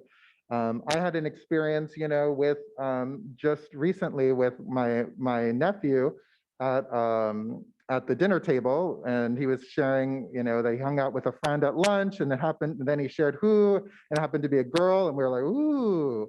And then I just paused. That was like one of those automatic reactions, and I paused. I thought, why did we do that? Like, what is that setting up? A, can you not have a platonic relationship with a person of the opposite gender? And B, we don't know if he is going to identify as gay or anything else, right? And yet we're already assuming and influencing and sending signals and messages just immediately in that moment, right? And so these are things, and it goes against certainly goes against my values, you know, and I think it goes against my family's values. It's not something that we consciously would promote, and yet it's just so ingrained in us. So where'd it come from? You know, it's like not something that I wanted to learn, or like I read all these books about how to, engage in heteronormative, stereotyping, right? No, it's just something that's built into our consciousness. And so we need to be thoughtful about it if we're going to start to shift away from it. This study, the 1947 doll study by Clark and Clark, is a classic that I'm sure some of you maybe are familiar with, but I think it's important for everybody in our community to be aware of. This was a study where they brought young children, so as young as 4, as old as 8, and showed them, told them stories about 2 dolls. One was a black doll, one was a white doll. And then they had to identify which doll was the nice doll. Which doll do you want to be your friends? Which doll is the mean doll? Which doll is the dirty doll? Which doll is the neat doll? And all of these different characteristics with nothing in the story that actually connects to any of these descriptors. And yet, these children, regardless of whether they were white children, Black children, or it's been replicated now with all races of children, had natural inclinations and biases towards the lighter skinned dolls. Where does that come from, right? Regardless, even if they themselves were Black or darker skinned, right?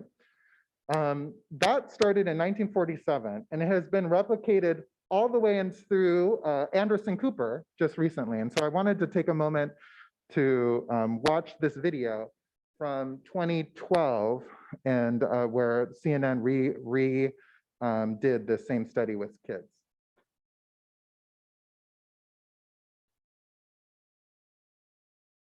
Do you remember you were asked what skin color do you want? Do you remember which one you said? Yeah, that one. Which one? This one. Why do you want that skin color? Because I don't know. I don't know. Not sure. What do you think of that skin color? Well, it looks kind of whitish, and that's all I remember. Yeah. Yeah. Me too. Why do you want that skin color? Because it looks lighter than this kind, because this looks a lot like that one. Mm-hmm. Yep. And I just don't like the way brown looks, because the way brown looks really nasty for some reason, but I don't know what reason. That's all. So you think it looks nasty? Well, not really, but sometimes. Sometimes. And Brielle, they asked what color adults don't like. Do you remember what you said? Which one? That's right. That's what you said. Why do you think adults don't like that color? Dark. Dark. And adults, you think adults don't like dark? Well, maybe some adults do, but maybe some of them don't. Hmm. And then which was the ugly child? That one. And why was he the ugly child? He was the ugly child because he was the ugly one because when he would try to go to school, sometimes all the white kids would make fun of him. Why were they making fun of him? Because of the color of his skin. Mm-hmm. Does that happen sometimes? Not now, but back then it did. Back in the old days? Mm-hmm. Why did that happen back then? Because I think the people in the schools didn't think that like the Black kids should get education like the white kids did. Mm-hmm. Are there now, do you see differences now between Black kids and white kids? No. No. Do you think some kids do see differences? Yes. In what way? Well, maybe some people still think that Blacks are ugly and whites are nice and handsome. Mm-hmm. Why do you think they think that? Because of what they heard, maybe. Mm-hmm. Why do you think things have changed? You were saying that in the old days, people with different skin colors were treated differently. Because Martin Luther King Jr., I think helped make black and white go to the same schools and bathrooms. And you think that changed people's opinions? Some, but some didn't change their opinions. So do you see different today? Is there a difference between a black person and a white person? Not really. Pretty much the same. Yeah. They're people. They're the same thing. They were asking about skin color. What when you think about skin color, what do you think? I think it's kind of magical because I think like we're not all the same, we're different. And it doesn't really matter what color you are. It just matters what you're like inside. Do you think some people think it matters what skin color you are? Yeah. Yeah, some people do. I wonder why they think that. Yeah, your color is kind of who you are. It makes you you. Why do you think do some kids treat other kids differently because of skin color? Probably because they're not like them. So they probably say that they're not like them. So they don't want to be their friend. And one of you was asked about the skin color that most teachers think looks bad on a girl. And you said, I don't think it matters. They want to help you learn. What doesn't matter what's on the outside, only on the inside. You said that. Explain that. What do you mean? Like, I think the teachers are mature, like they don't really care what color you are. They just like want you to get a good education. Did you see any difference between those girls? No, they all look pretty friendly. They all look pretty friendly. Yeah. Do you think some people would see a difference, or do you think most people would just say they seem pretty friendly? I think most people would say that they look pretty friendly. Yeah. That's the right thing to do. You don't judge people how they look, you judge how they act.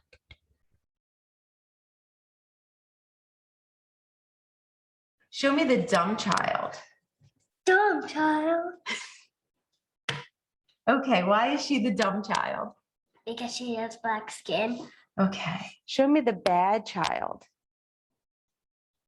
Why is he the bad child? Because he's really dark. Show me the dumb child. Why is she the dumb child? Because she looks black. Show me the good child. Why is she the good child? Because she looks whiter. Show me the child you would like to have as a classmate. Why would you like to have him as a classmate? Because he's white. Show me the child who has the skin color most adults like. And show me the child who has the skin color most adults don't like. Well, show me the ugly child. And why is she the ugly child? Because she's black. Show me the good-looking child. And why is she the good-looking child? Because she's light skinned. And show me the skin color you believe most teachers think looks bad on a girl. I don't think they think it matters. I don't think it matters. Like it doesn't matter what you look like on the outside, it just matters what you look like on the inside. Can you show me the child that has your skin color? Yeah. Okay. Show me the child that has the skin color you want. Yeah. Okay. Show me the child who has the skin color you don't want. Show me the child you would like as a classmate. All of them. You like all of them as classmates? Why do you say all of them? Because I don't really care what color they have.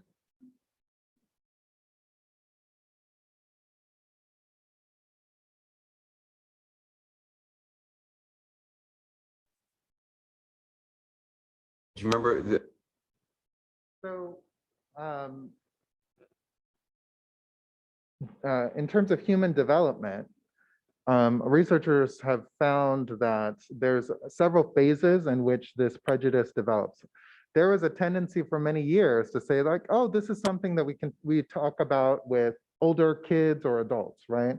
And yet research has found that while young infants tend to be undifferentiated as they look at adults, there's awareness in early childhood of a preference of certain people look different, and some people maybe they feel more connected to, more safe with than others. And that turns into a preference to be with certain groups of people and not with others, right? And that happens around 4 or 5 years old. And then eventually, if that's led to continue to develop, it can turn into a prejudice where they hold that throughout their lives. And you can see a difference between some of the younger kids in this study and how they've reacted kind of out of instinct. And then some of the older kids who have started to learn something or get some conversations, discussion, and are now filtering their initial reactions maybe through multiple lenses, multiple experiences, different influences in their lives. And that's how we, as both caretakers, as well as educators, can help this natural process of building awarenesses and preferences to not turn into prejudices, as we saw with some of the girls, some of the kids in their responses to as they got older.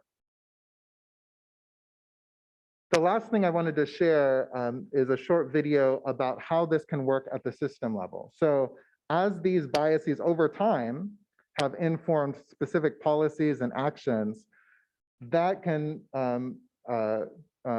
be systematized in our broader society and then trickle down to every generation thereafter. And so some of the work that we're doing is both the internal work of changing our own, recognizing and disrupting our own biases, but then broadly, the external work of identifying biases in our system, groups that are not being served adequately or whose needs are not being met, and shifting the system to better address those needs, because the systems, the initial policies, programs, ways of doing education in this case, were not necessarily set up with their experiences in mind, right?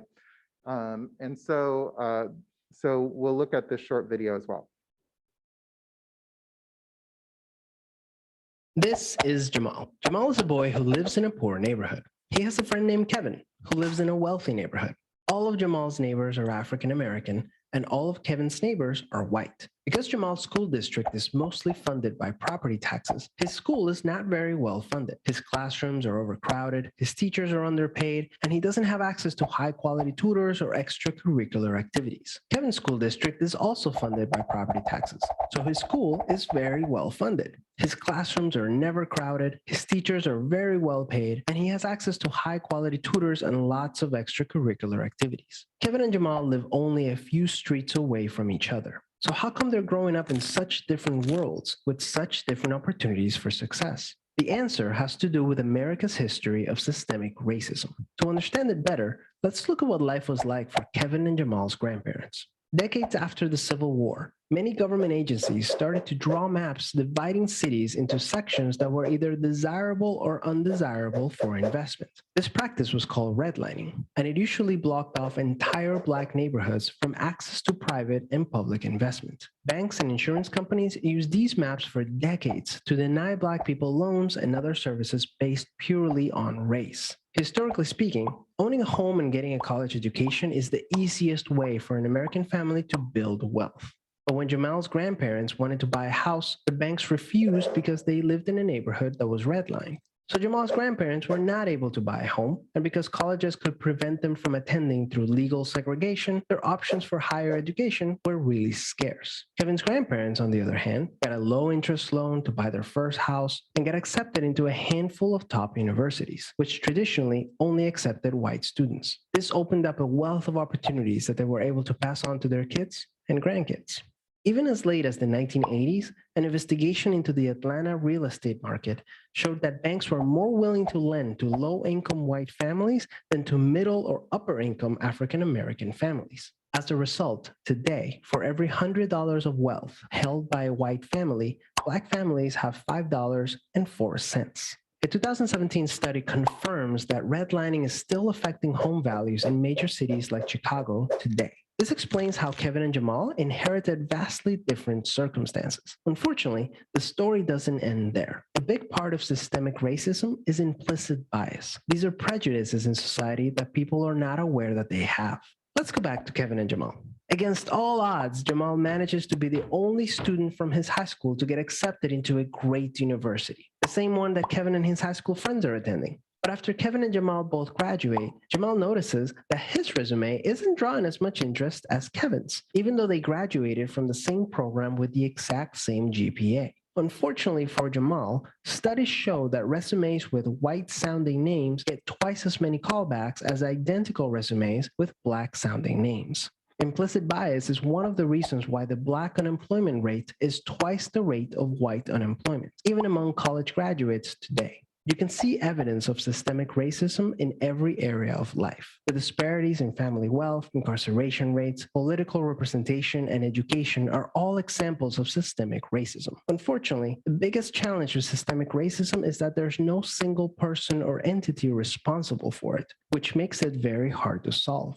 So what can you do? The first thing you can do is work towards becoming more aware of your own implicit biases. What are some prejudices that you might hold that you're not aware of? Second, let's acknowledge that the consequences of slavery and Jim Crow laws are still affecting access to opportunity today. As a result, we should support systemic changes that create more equal opportunities for everyone. Increasing public school funding and making it independent from property taxes would be a great start so that poor and wealthy districts can receive equal access to resources. Systemic problems require systemic solutions. Luckily, we're all part of the system, which means that we all have a role to play in making it better. Peace.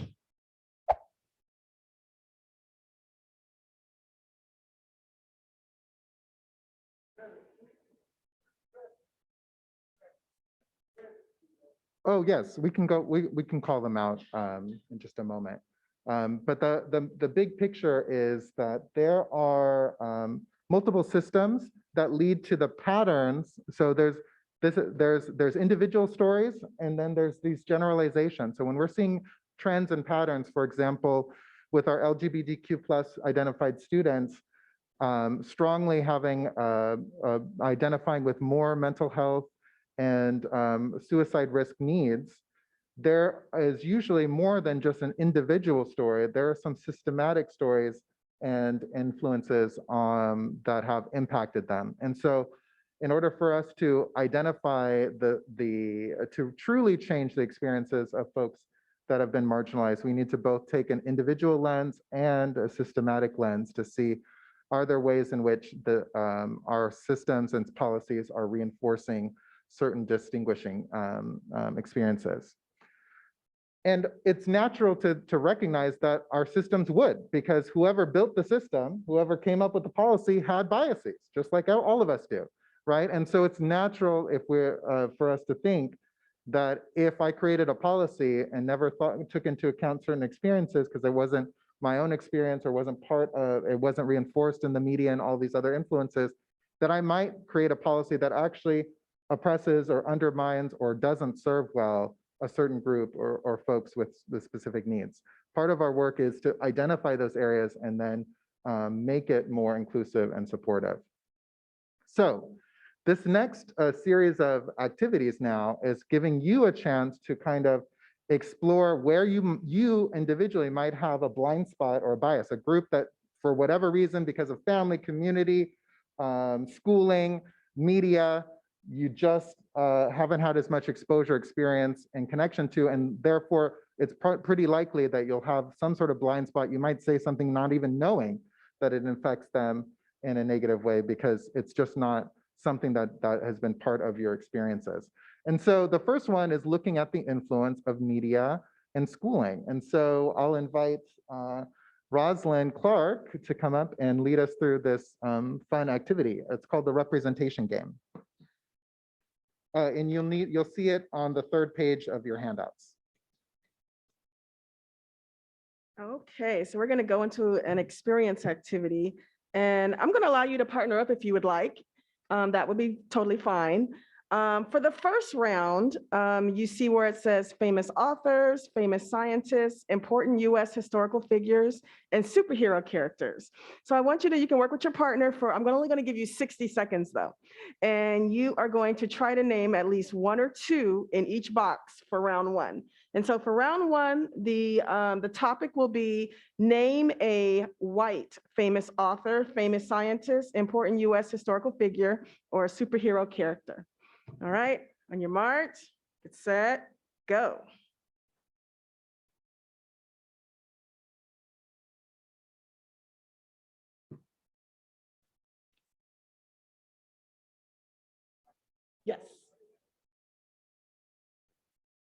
white, or European descent.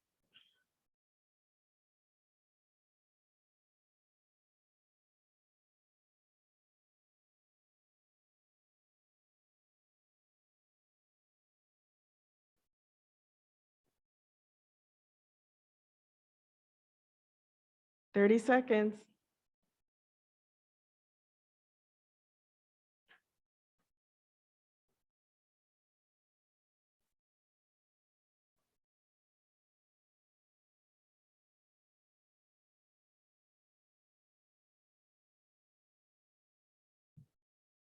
Ten seconds.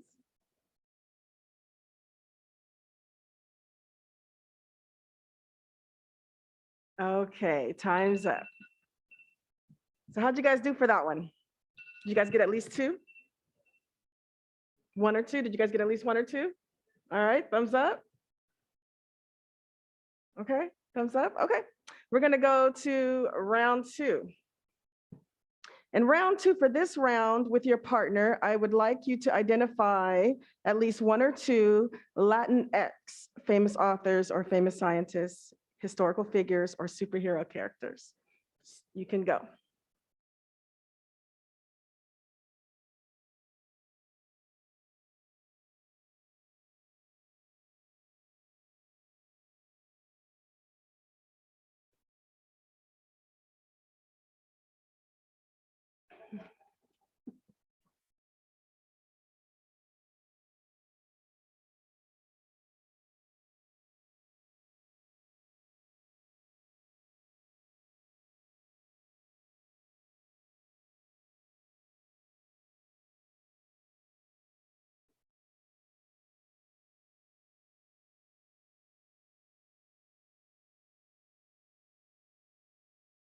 Thirty seconds.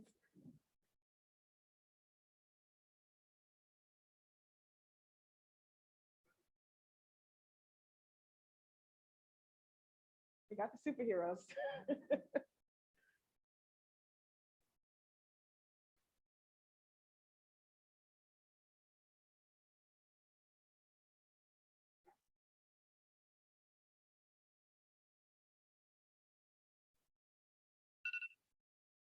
All right.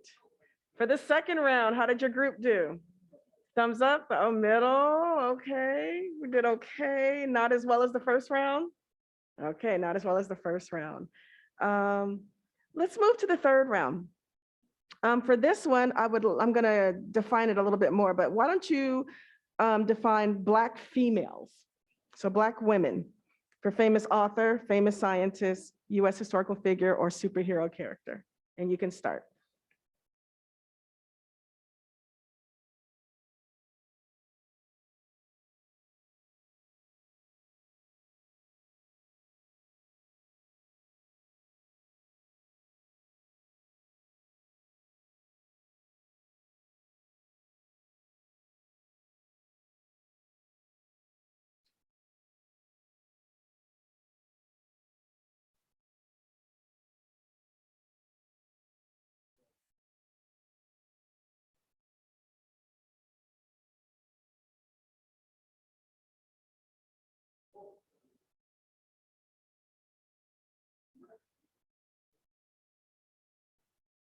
Twenty seconds.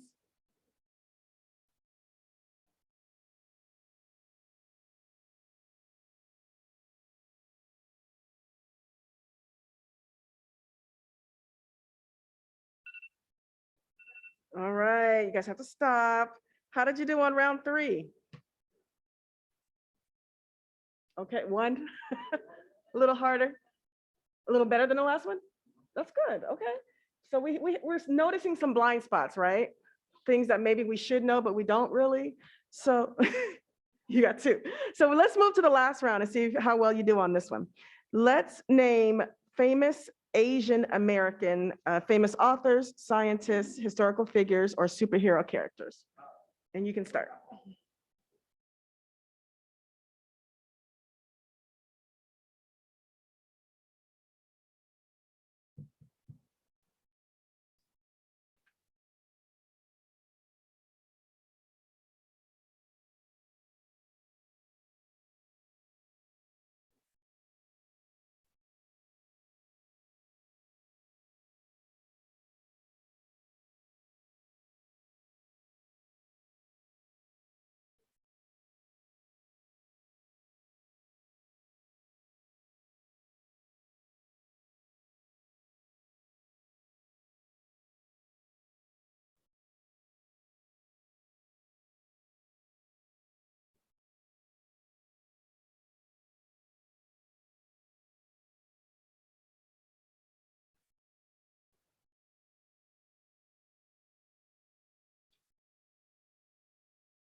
All right, that was 60 seconds. I know it went by pretty fast, but I want to give you guys a minute also to talk with your partner and try to talk through why were some things easier and why were some things harder to answer and why? Why do you think that is? So I'll give you a minute to talk to your partner about that.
Okay, I'm going to pull us back together. We had some great conversations, and I appreciate you all being honest about, how some areas you recognize you were stronger in and some that you had blind spots in. But thank you all for that conversation. I think it's critically important. So I'm going to hand it over to Diane for the next activity. Yeah, of course. I just want to call out, I bet you that for those of you that struggle to think of like a Hispanic, Latinx scientist, it wasn't because on all those days your science teacher was covering the Hispanic Latinx scientists that did important work, that you were like, no, I refuse. I will not learn about Latinx scientists. And you walked out the room, right? That's explicit bias, right? It just wasn't even on the table. And when they are on the table, is it really on the test? Is it really valued? Is it really, right? So it's these underlying things. And even those teachers that didn't teach you about it, is it their fault if they never were exposed to it either and that was never prioritized, you know? So that's the cycle that we're trying to break, right? By becoming more aware and disrupting some of this work. So I just want to call that out so you don't feel bad that you couldn't come up with these things. And it's because it's not necessarily connected to your own values and system, right? All these heritage months, we don't stress that curriculum be taught, or we don't have data sets. Hey, how many students learned that? You know, are they aware of that curriculum study? Was it, you know, what they learn? You know, we kind of artificially, you know, do this for whole month, but in reality, we need to put more emphasis and more time and energy. And not only that, it's the media they see. The media needs to put more social media and all that. So it's happening, but not as fast as it should. And think about the impact that that one author ends up having. You know, like the pressure, like if you are the one person that everybody knows, like how much added pressure and that creates, and how that manifests in our society as well. So keep that in mind when it's not ample opportunity selections, that one person becomes the whole group, which is also not fair because that person's experience doesn't represent the whole group. So our hope is as we do this work with, you know, even culturally responsive practice and start acknowledging all of the students that are in our classrooms and giving them opportunities as part of their learning to bring people from their ethnic background and heritage to share within those subject matters, right? So that those classrooms become learning labs for all of us, because like you said, you can't just do one Heritage Month and think you're going to get it all in that month, right? Or Black History Month. You're going to learn all about all the African American and Black contributions. It should be something that's revisited over and over in our classrooms every day, in all of our projects, in all our subject areas, so that it becomes part of just what we're learning in general. And that's, you know, when I first did that activity with the training that Matt did, I was like, I don't know anything. And here I am, this big equity advocate. And then I felt so stupid and underprepared for this quiz that he gave us, you know, but like you said, it's that whole, you know, I was in the classroom for 23 years and I didn't have any of this in any of the stuff that I was teaching. So it's just that, again, awareness and then shifting our thinking on how we can, you know, take some of that and implement it in our daily lives. So thanks, Matt, for sharing that. So the next one that you're going to get to do is on the next page, looks like this, the intersectional identities. So this one, if you look at the experience number 6, it says to review the chart of social identity categories, identifying whether you feel that you identify with the privileged or hegemonic group, which is that ruling or dominant in a political and social context. That's what hegemonic means. If you identify there, circle those identifying categories, or do you feel like, do you see on the third column over, the gray one, we're just going to start with those 2 columns. So go through it and consider where you would identify fitting into those 2 columns, whether you're in the hegemonic or privileged group, or whether you're in the oppressed or marginalized group. And I'm just going to give you about a minute to go through those lists. They're on both this page and the next page. And just start circling where you fit in, where you see your identity.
as you're working through that, just be thinking about where, how have your identities with oppressed or marginalized group possibly influenced your own experiences? If you were an educator in a position as an educator or as a student, where might you have fallen?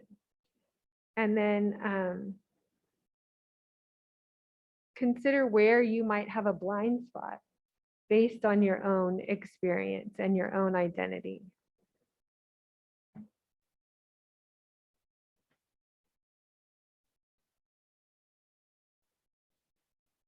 Maybe about 30 more seconds to finish that up.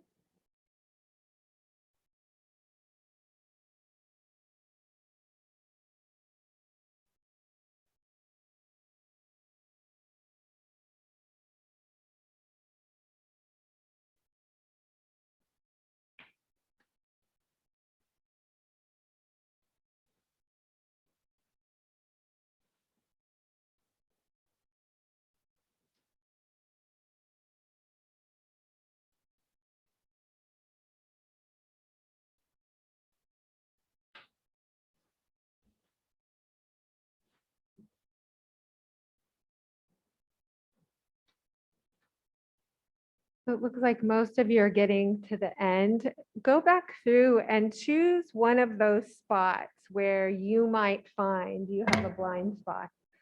For me, I went through this, we all did the other day, and one area, I grew up in a middle-class family and I had no experience with people in poverty, wasn't part of it, an experience. I had a friend in college that lived in the projects, but that was really my only experience growing up. So I didn't have first-hand connection to people in poverty. So that's a blind spot for me, what their daily life is like, what they go through on a day-to-day basis. And so that's an area I'd try to learn more about.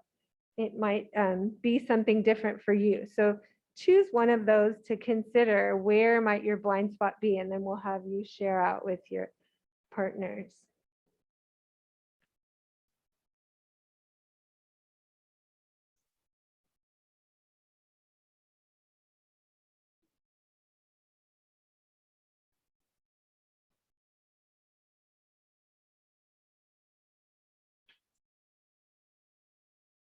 What exactly are we supposed to share?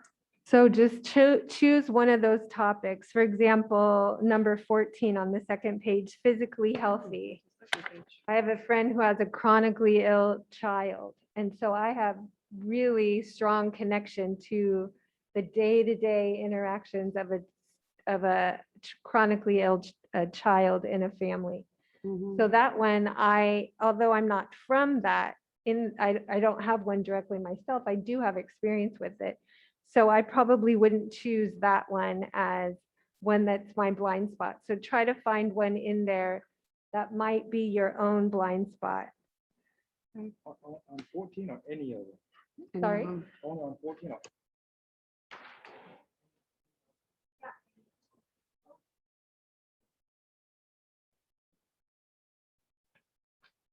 It can be any of the choices.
So we'll let you circle yours and choose it so that you can go back, and we'll have an opportunity at the end in the optimistic closure to choose an area to grow. But just remembering that if we are in a privileged group, if we tend to be more of that in the hegemonic category, that we don't really have to take time to think about the marginalized or the oppressed groups, because that's not part of our day-to-day experience. So that's the goal, right? Is that we'll start to make some aware considerations of them. I have an issue with that because I'm from the underground or underprivileged or whatever, Yeah, but education set me free yes, and it gave me privilege to do this and that.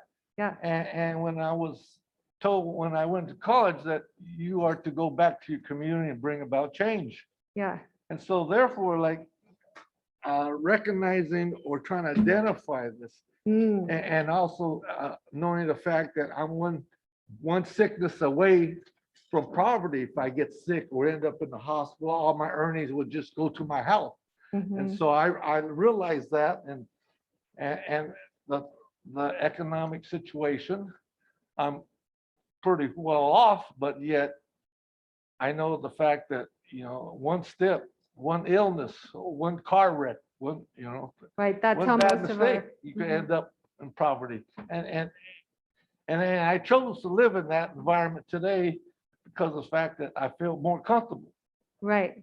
And so that would not necessarily be a blind spot for you because you already have experience there. And Uh-huh. you're very aware of the privilege that you have and that you know what that other experience of being in that impoverished situation is. So that's not a blind spot for you. So what might some of Yeah, these so it's easier to live in less complicated issues. And the beauty of that environment to me is a lot better than trying to keep up with the Joneses. Okay, so that's your personal choice. That's good. Get all crazy and, Uh-huh. trying to keep up. Yeah, that's good. That's your personal choice. Did you identify any in there of areas that were a blind spot for you? Well, the sexuality thing, Okay, because that's a I good one. wasn't, coming from a small town to a big city Mhm. and having my best friends, well, they were the LGBT, community. LGBTQ. And I was in tune to that because I was in my books more, and it did bother me, I guess. So that was that would be an identified blind spot then. Uh-huh. Thanks for sharing. Anybody else want to share? And then we'll move on. You don't have to share out loud if you don't want. Okay, I'm gonna, I think the only way to get credibility is to admit when you don't know something. So what does 23 mean? Epistemology? Which one? Number 23? Epistemology. Yes. Number please. 23. Yes, I've never heard that word. It's hegemonic, so the political and social constructs that benefit people that look like us. That's the hegemonic group, and that would be identified under the epistemology. So included in that space. Do you want to give more of a definition, Matt? Yeah, it's about ways of thinking. So epistemology is your under the ways, what you consider valid knowledge. And so Eurocentric epistemologies are reinforced in our school system. There's certain types of science, there's certain types of math that are all valued and leveraged. But there are other cultures where other types of knowledge are of equal value, like knowledge of your family history, knowledge of the earth and what's native and how to use things. Those are really important knowledges for some. And so depending on what culture you might be coming from, you might be just naturally, oh yeah, when it comes to what makes you smart, it means that you know science, you know math, you know literature. That's like the traditional Eurocentric view of knowledge versus what makes you smart and what's important. For some folks might be ways to interact and negotiate on the streets, for some folks it might be native plants and how to live off the land, depending on where you come from. So it's almost like your asset base versus deficit base look at the world. Like I Yeah, have how a you set see the- how you asset see the base, and world. if you don't do that, you're a deficit based. Mhm. And instead of saying, what are what are the assets? What is valued in everything? Exactly. Okay, Yeah. thank you. Yeah, and again, the main thing is that when we're in the privilege group, we usually don't have to think that much about it, right? We take it for granted because it's considered the norm. That's what hegemonic means. It's like considered by society the norm.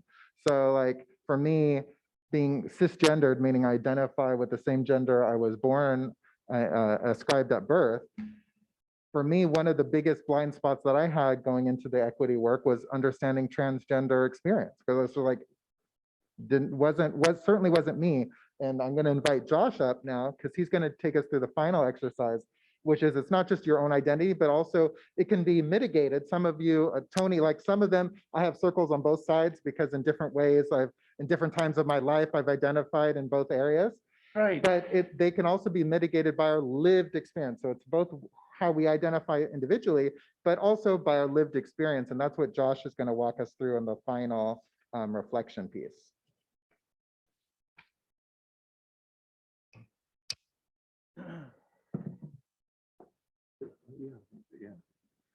That's a privilege. Yeah. All right, yeah, we're gonna talk about lived experiences, and we're gonna give you some time to fill out this sheet, and just fill it out, and just give you a chance to experience to see your truth written down, and there's power in that, and help you identify any blind spots. So we'll give you 3 minutes to fill this out. You guys all understand how to do it, right? Oh. This one right here. Page, oh yeah, page 6. Yes, so I'll start that time now.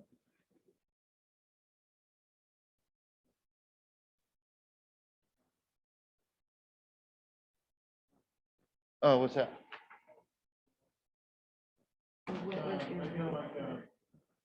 Mexicano at first. To Chicano. Sexual male. And Spanish. To Spanglish. Spanglish, Spanish. Achievable with ability. What do you mean by ability? Yeah, I'll give an example real quick while you guys are writing, if you don't having trouble with it. For me, example A is your family members as a child. The race my family identified was white. Our sexual orientation was hetero. Our language we spoke in the house was English, and we didn't have any disabilities in our home. And our economic class was middle class.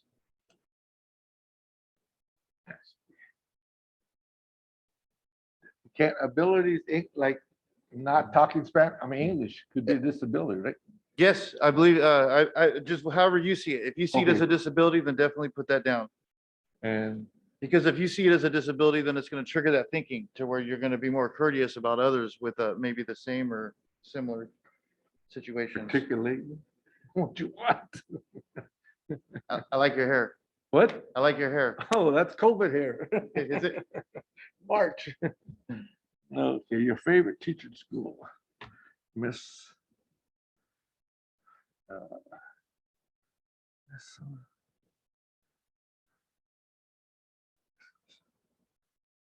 oh man.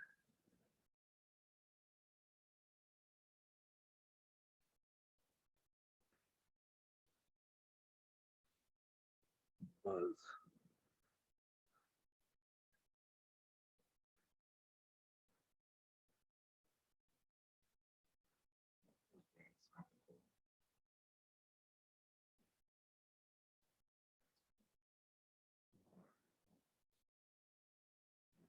No.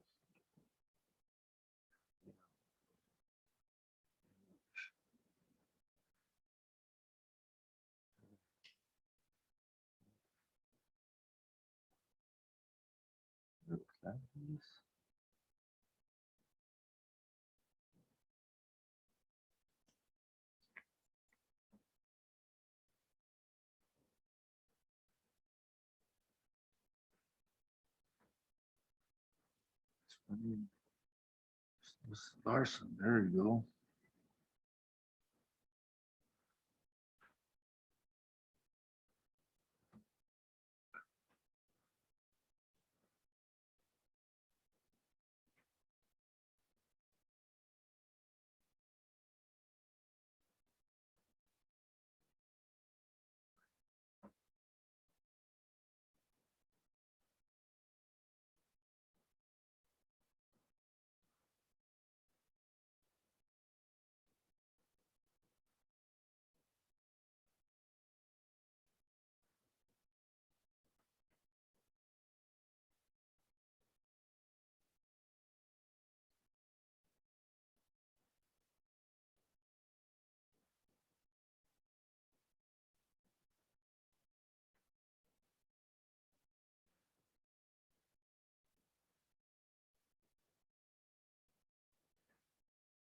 Okay, did everybody get a chance to fill it out? Or any more time?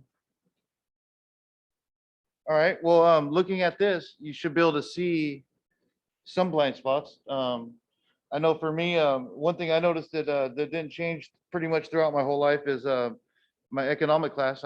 I still consider myself probably to be middle class. I'm not sure, but I feel like I probably am. One of my blind spots I realized was, as an adult, my brother, he told me that, he's gay. And, and it really got me thinking about how many times I must have made him feel uncomfortable, as a child, or poking fun, or, and knowing now, I know as adults, some of those things I would tease him about that, I know now that they were serious. And so that's one of my blind spots. And in English speaking, I don't, until I fill out this form, I didn't realize that I don't give much consideration to somebody who may not be able to read, the English language, because it's always been there for me. I just don't think about it too much. So, and that's what the purpose of this form is. Does anybody want to share maybe one or two blind spots that they may have discovered about themselves after filling this out? Yeah. I filled in heterosexual and abled for most of the categories. Okay.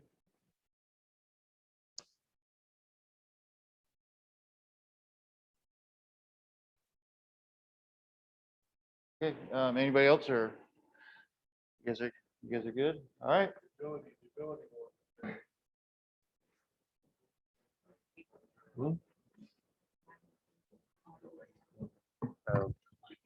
Yeah, I agreed with Nancy, able, and sexual orientation were two that, and as a kid, for me personally, kind of speaking to Josh, is I had less exposure to folks of different orientations than I did race. Race, it was everywhere. Football teams, but it was just that it wasn't.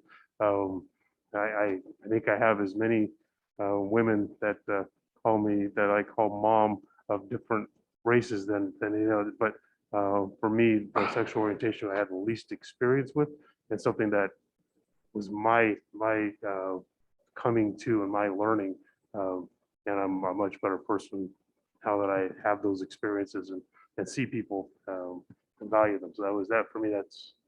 It stood out when I looked at all my kids' friends and my family. All right, well, thank you for sharing. That's good. I guess my lifestyle as a student and going to San Francisco State, I exposed myself to a different lifestyle because it was convenient and it was there in front of me.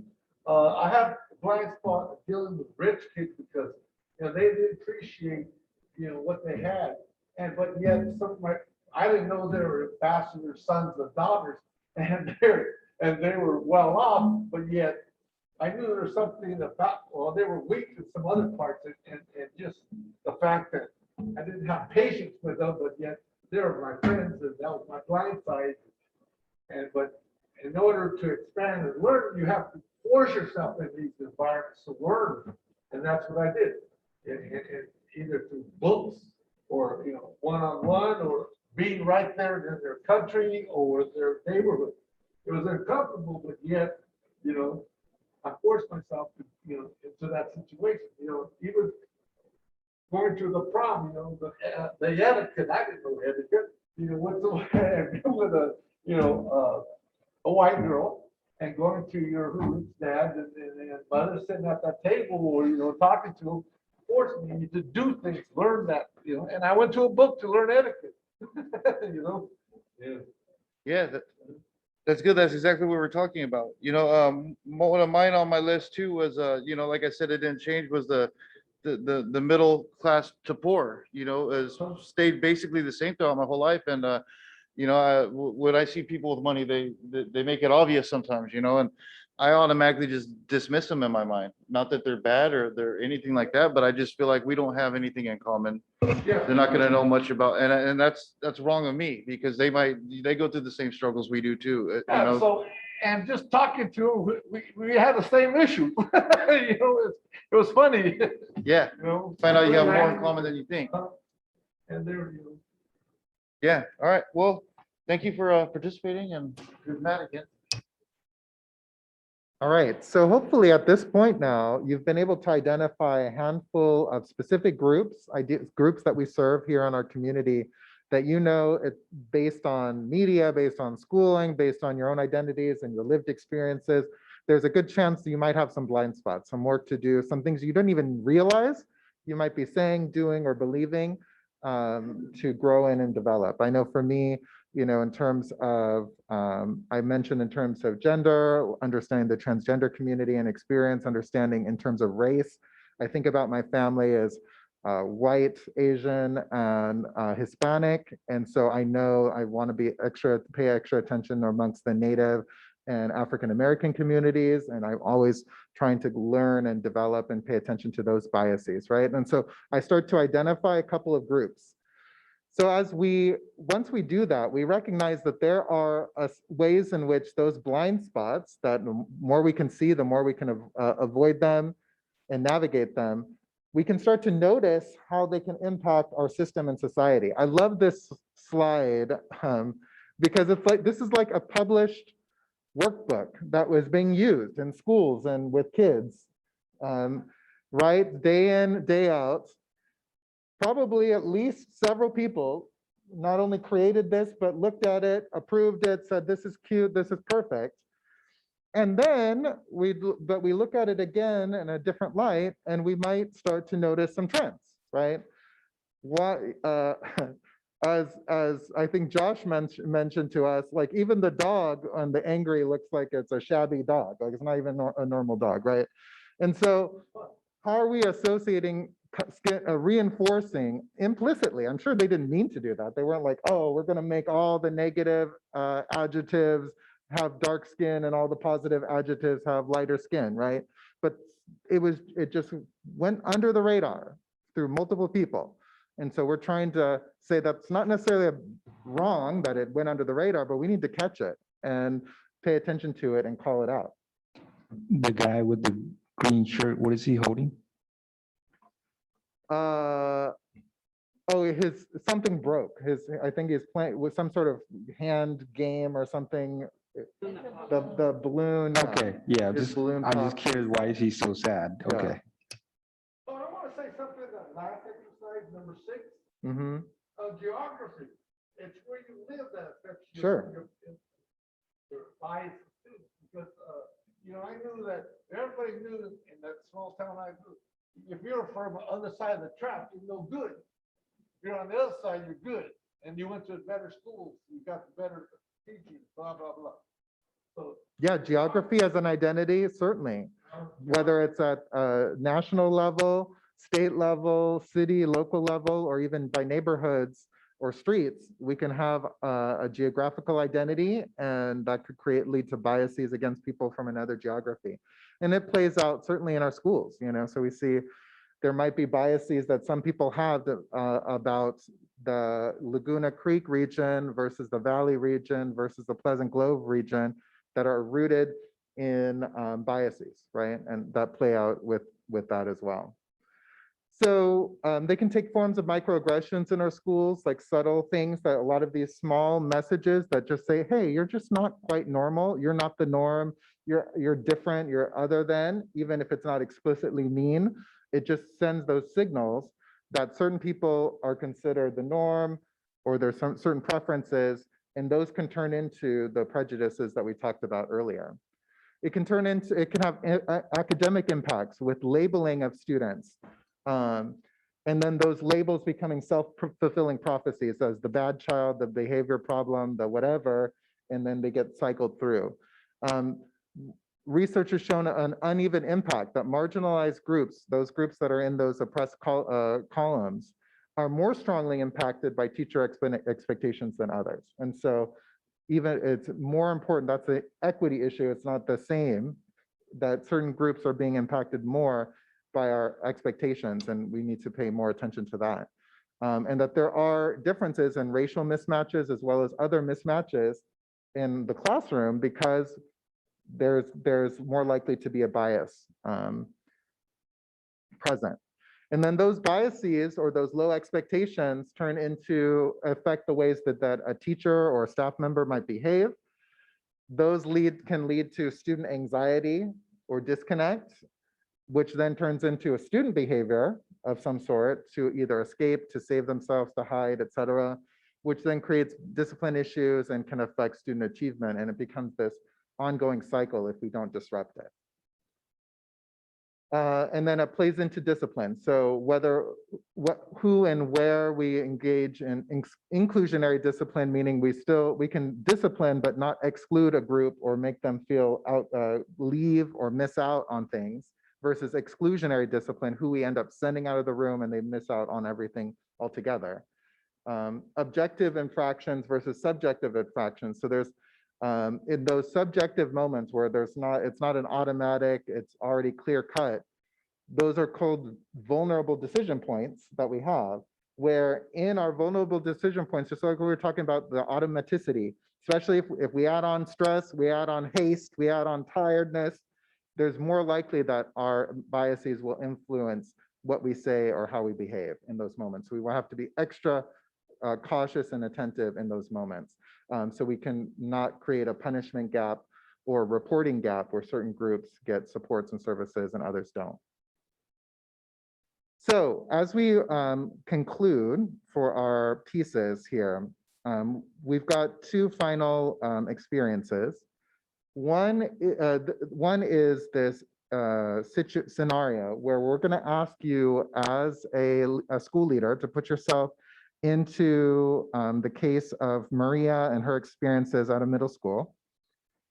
And you're going to get a chance to, as you read along, see if you can identify and highlight or circle any of the assumptions that you see, in this case, the educator is Mr. Jacobs making, and or the assumptions that Maria and the other Latinx or Hispanic students are making in this piece. And then you'll get a chance to process what you noticed and how you would consult with this school if you, as a school board member, how you might consult with them to identify, recognize those biases, and then make some changes so they don't continue to repeat over time.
excuse me? I've had a family issue come up that I need to go. So Crystal's going to take over, and I just didn't want to leave without thanking you and letting you guys know.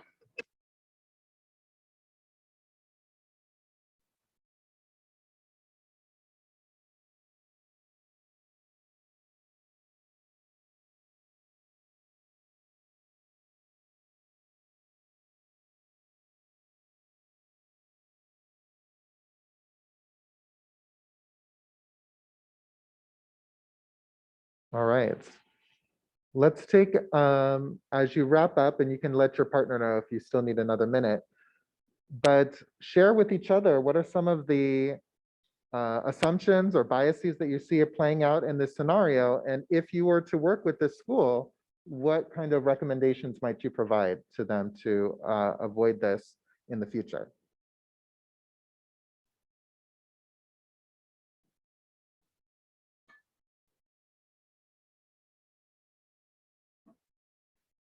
We're jumping to that last one.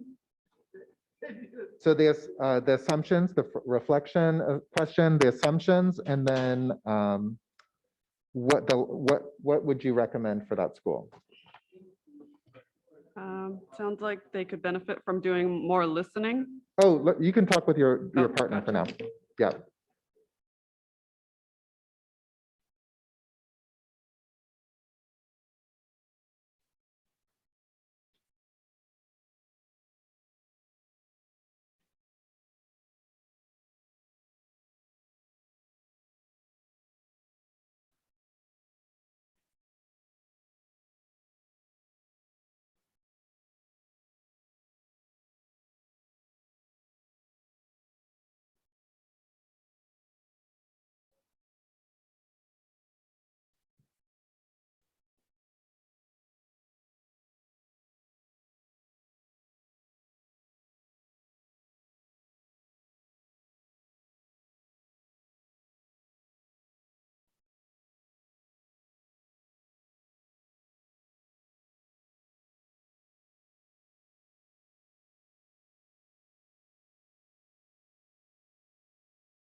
All right.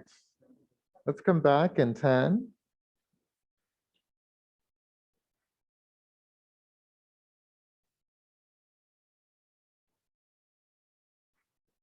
I know that that Nancy suggested some serious listening happening, and that might need to be structured, right? And facilitated, and sometimes coordinated. So that's one thing that we might recommend. Anyone else would have recommendations for the school? Well, I mean, I see as a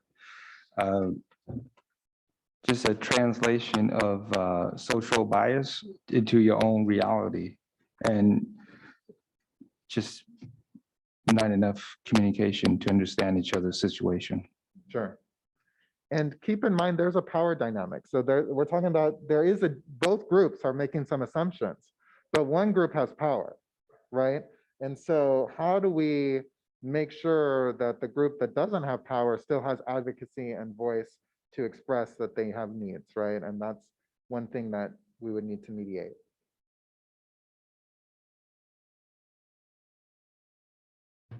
I think you're absolutely right on that regard. And that's, as a school staff or board member, we have to initiate and make sure that the ones that do not have power are comfortable to talk to us, and we need to pay attention.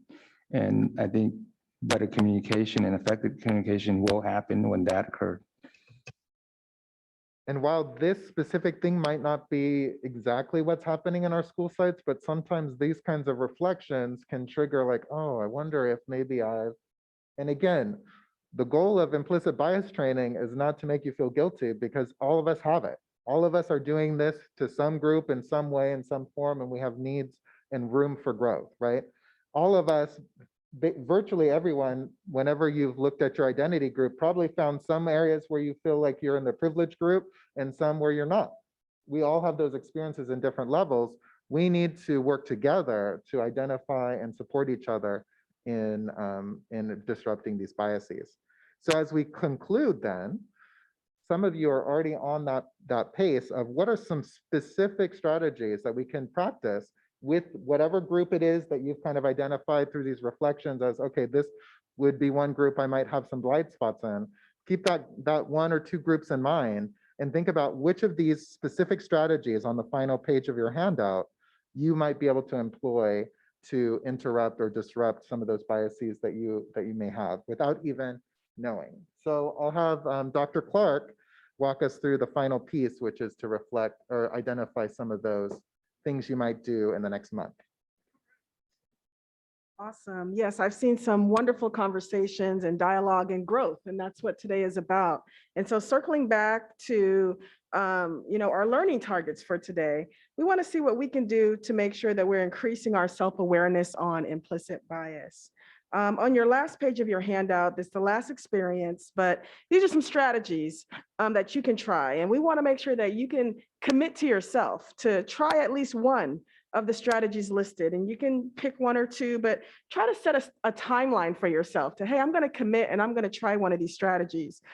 General strategies might include, seeking experiences outside your comfort zone, engaging in reflection around potential biases, communicate to others your intention to recognize your own biases and grow.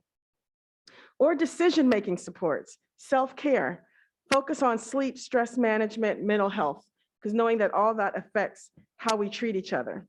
Delay critical decisions until you are clear-headed, well-fed, energized. Leverage your existing assets to support decision-making, such as in relationships with colleagues and protocols. Or mindfulness, engage in mindful breathing, engage in mindful meditation, reflect on your outward mindset. In your mind, take a walk or in another person's shoes, really think about what they're going through. And take a pause, I would just say take a pause from assuming, before you are quick to respond, just take a pause for a moment. Intergroup contact, attend cultural events at the school and larger community. Join or convene diverse committees or volunteer groups.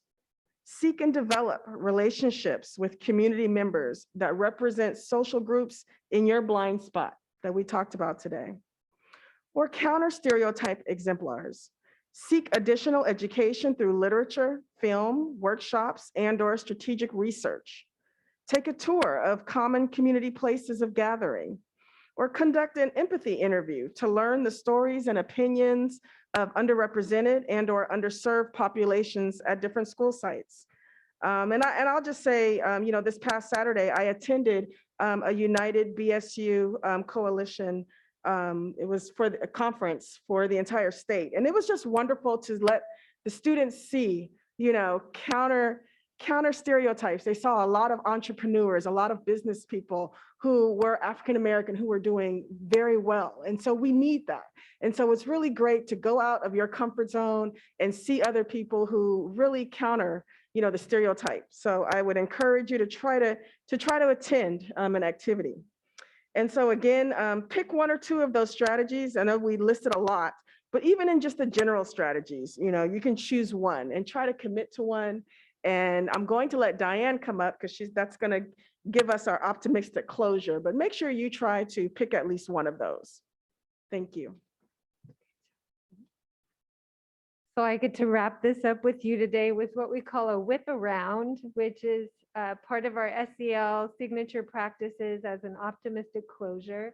And a whip around just means you simply you whip around the corner fast. We're just going to go through the group and just name one of the strategies that Roz just went over with you on that sheet that looks like something you could actually commit to doing. In those general strategies, we started some of those today, communicating to others your intention to recognize your own biases and grow, for example. We started talking about that today. So think about one strategy that you can commit to and then include a time frame. For example, I'm going to take some time to really recognize my own biases and grow in the area of learning more about the experience of people in poverty.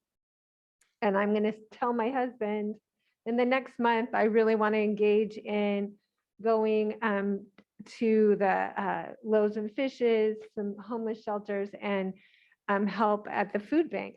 So in the end of the month, I'm going to ask him, come back and ask me, how did it go? What did you do?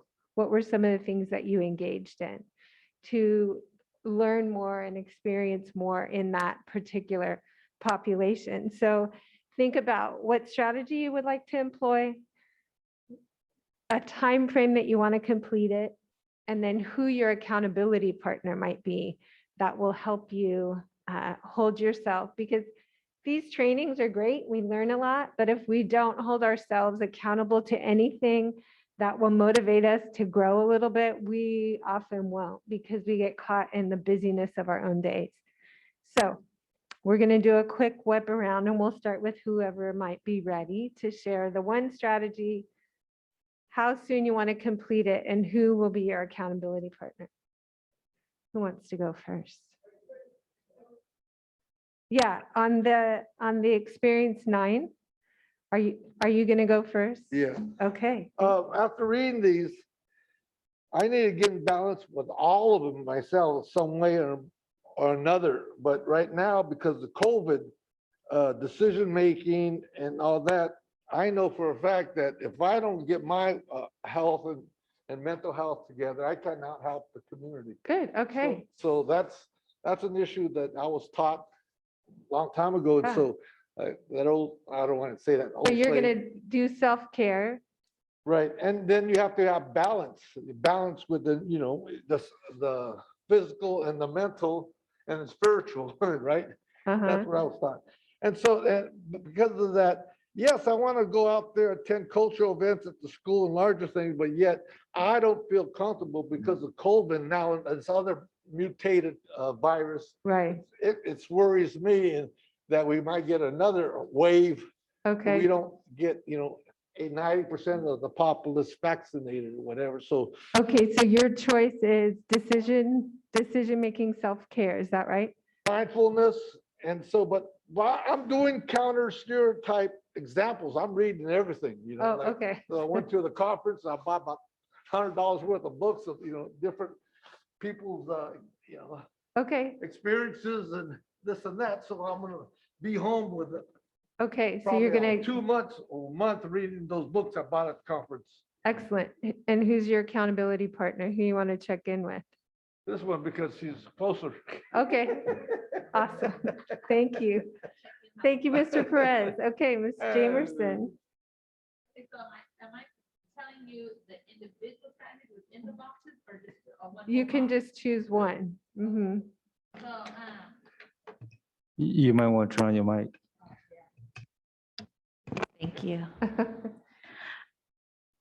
Okay, so I like the intergroup contact with COVID precautions as much as possible. So diverse committees, school, I liked all of those within that box there. And so I'm gonna make sure that Mr. Perez and I check in with each other within a month. We'll give ourselves a month time frame to see where we're at that point. Excellent. Thank you. Okay. Ms. Nguyen. You could just say, what did you do to grow in that area? Perfect. Thanks. I am also going to focus on intergroup contact. And for me, at my school that I attend, we have a regional equity council as well as a Black family leadership forum. Yeah. And so I hope to attend both of those groups within the next month and a half. And my accountability partner will be my school principal. Excellent. Thank you for sharing, Jamie. Dr. Martinez Leary. For me, I like the counter stereotype. And so it's kind of seeking out educational literature, film, research, and reading through some of this, Yeah, maybe even that book is a text, I good think one. would be my goal for the next month, and check back in with my board colleagues to see how far I've gotten or if I'm on track. Thank you. Mr. Yang. I was thinking along the line of Crystal, so counter stereotype. All of these, I agree with Mr. Perez that we could take a little bit of each box, but to me, counter stereotype hits me the most because with this difficult, disrupted situation with COVID in the mix of things still, I think that people are going through different situation, tough situation, and for us to make critical decisions, we need to listen to them and understand them. And I think that will help us make better decision in order to help them. So Thanks. And that's what's your, pick. who's your accountability partner? Can I pick my wife? Sure. You can Okay. pick your wife. Great. All right. Thank you, Mr. Yang. Ms. Charis Espinoza. And I'm definitely going to do more than one, but I think I've already started the counter stereotype exemplars. You know, from the first exercise, it definitely was really good at showing me some blind spots. And, you know, that's something I've sought out kind of on my own, but I guess not evenly. I have some weaknesses in the area of famous scientists. So that's probably the first one I'm going to do. Great. And what's your time frame and accountability partner? I guess I can do that. I should do that like in the next month. And accountability partner, no, I guess I'll have to ask someone to do it after this meeting. Okay, thank you. Mr. Fortuna. B, my daughter, after the holidays. Perfect. Thank you. And Mr. Hoffman. I'm gonna be in the mindfulness place for a little bit, and making sure my mind's in the right place so that I can do the work that I need to do, and then the K of spend a little time in somebody else's shoes. And so that's, I have a family member or two I'm thinking about, and also you know, some of the work that I need to do that with. So, and I'll check in with my wife on that because this is gonna cover both areas. So. All right, thank you. Thank you so much, everyone. We hope today was helpful and learning more about implicit bias, and we look forward to follow-up. Yes.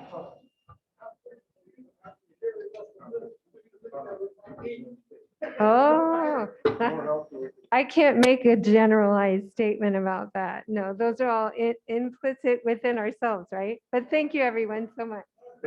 Thank you for the presentation and thank you all. And seeing there's no other items from the floor, I will adjourn the meeting at 2:54.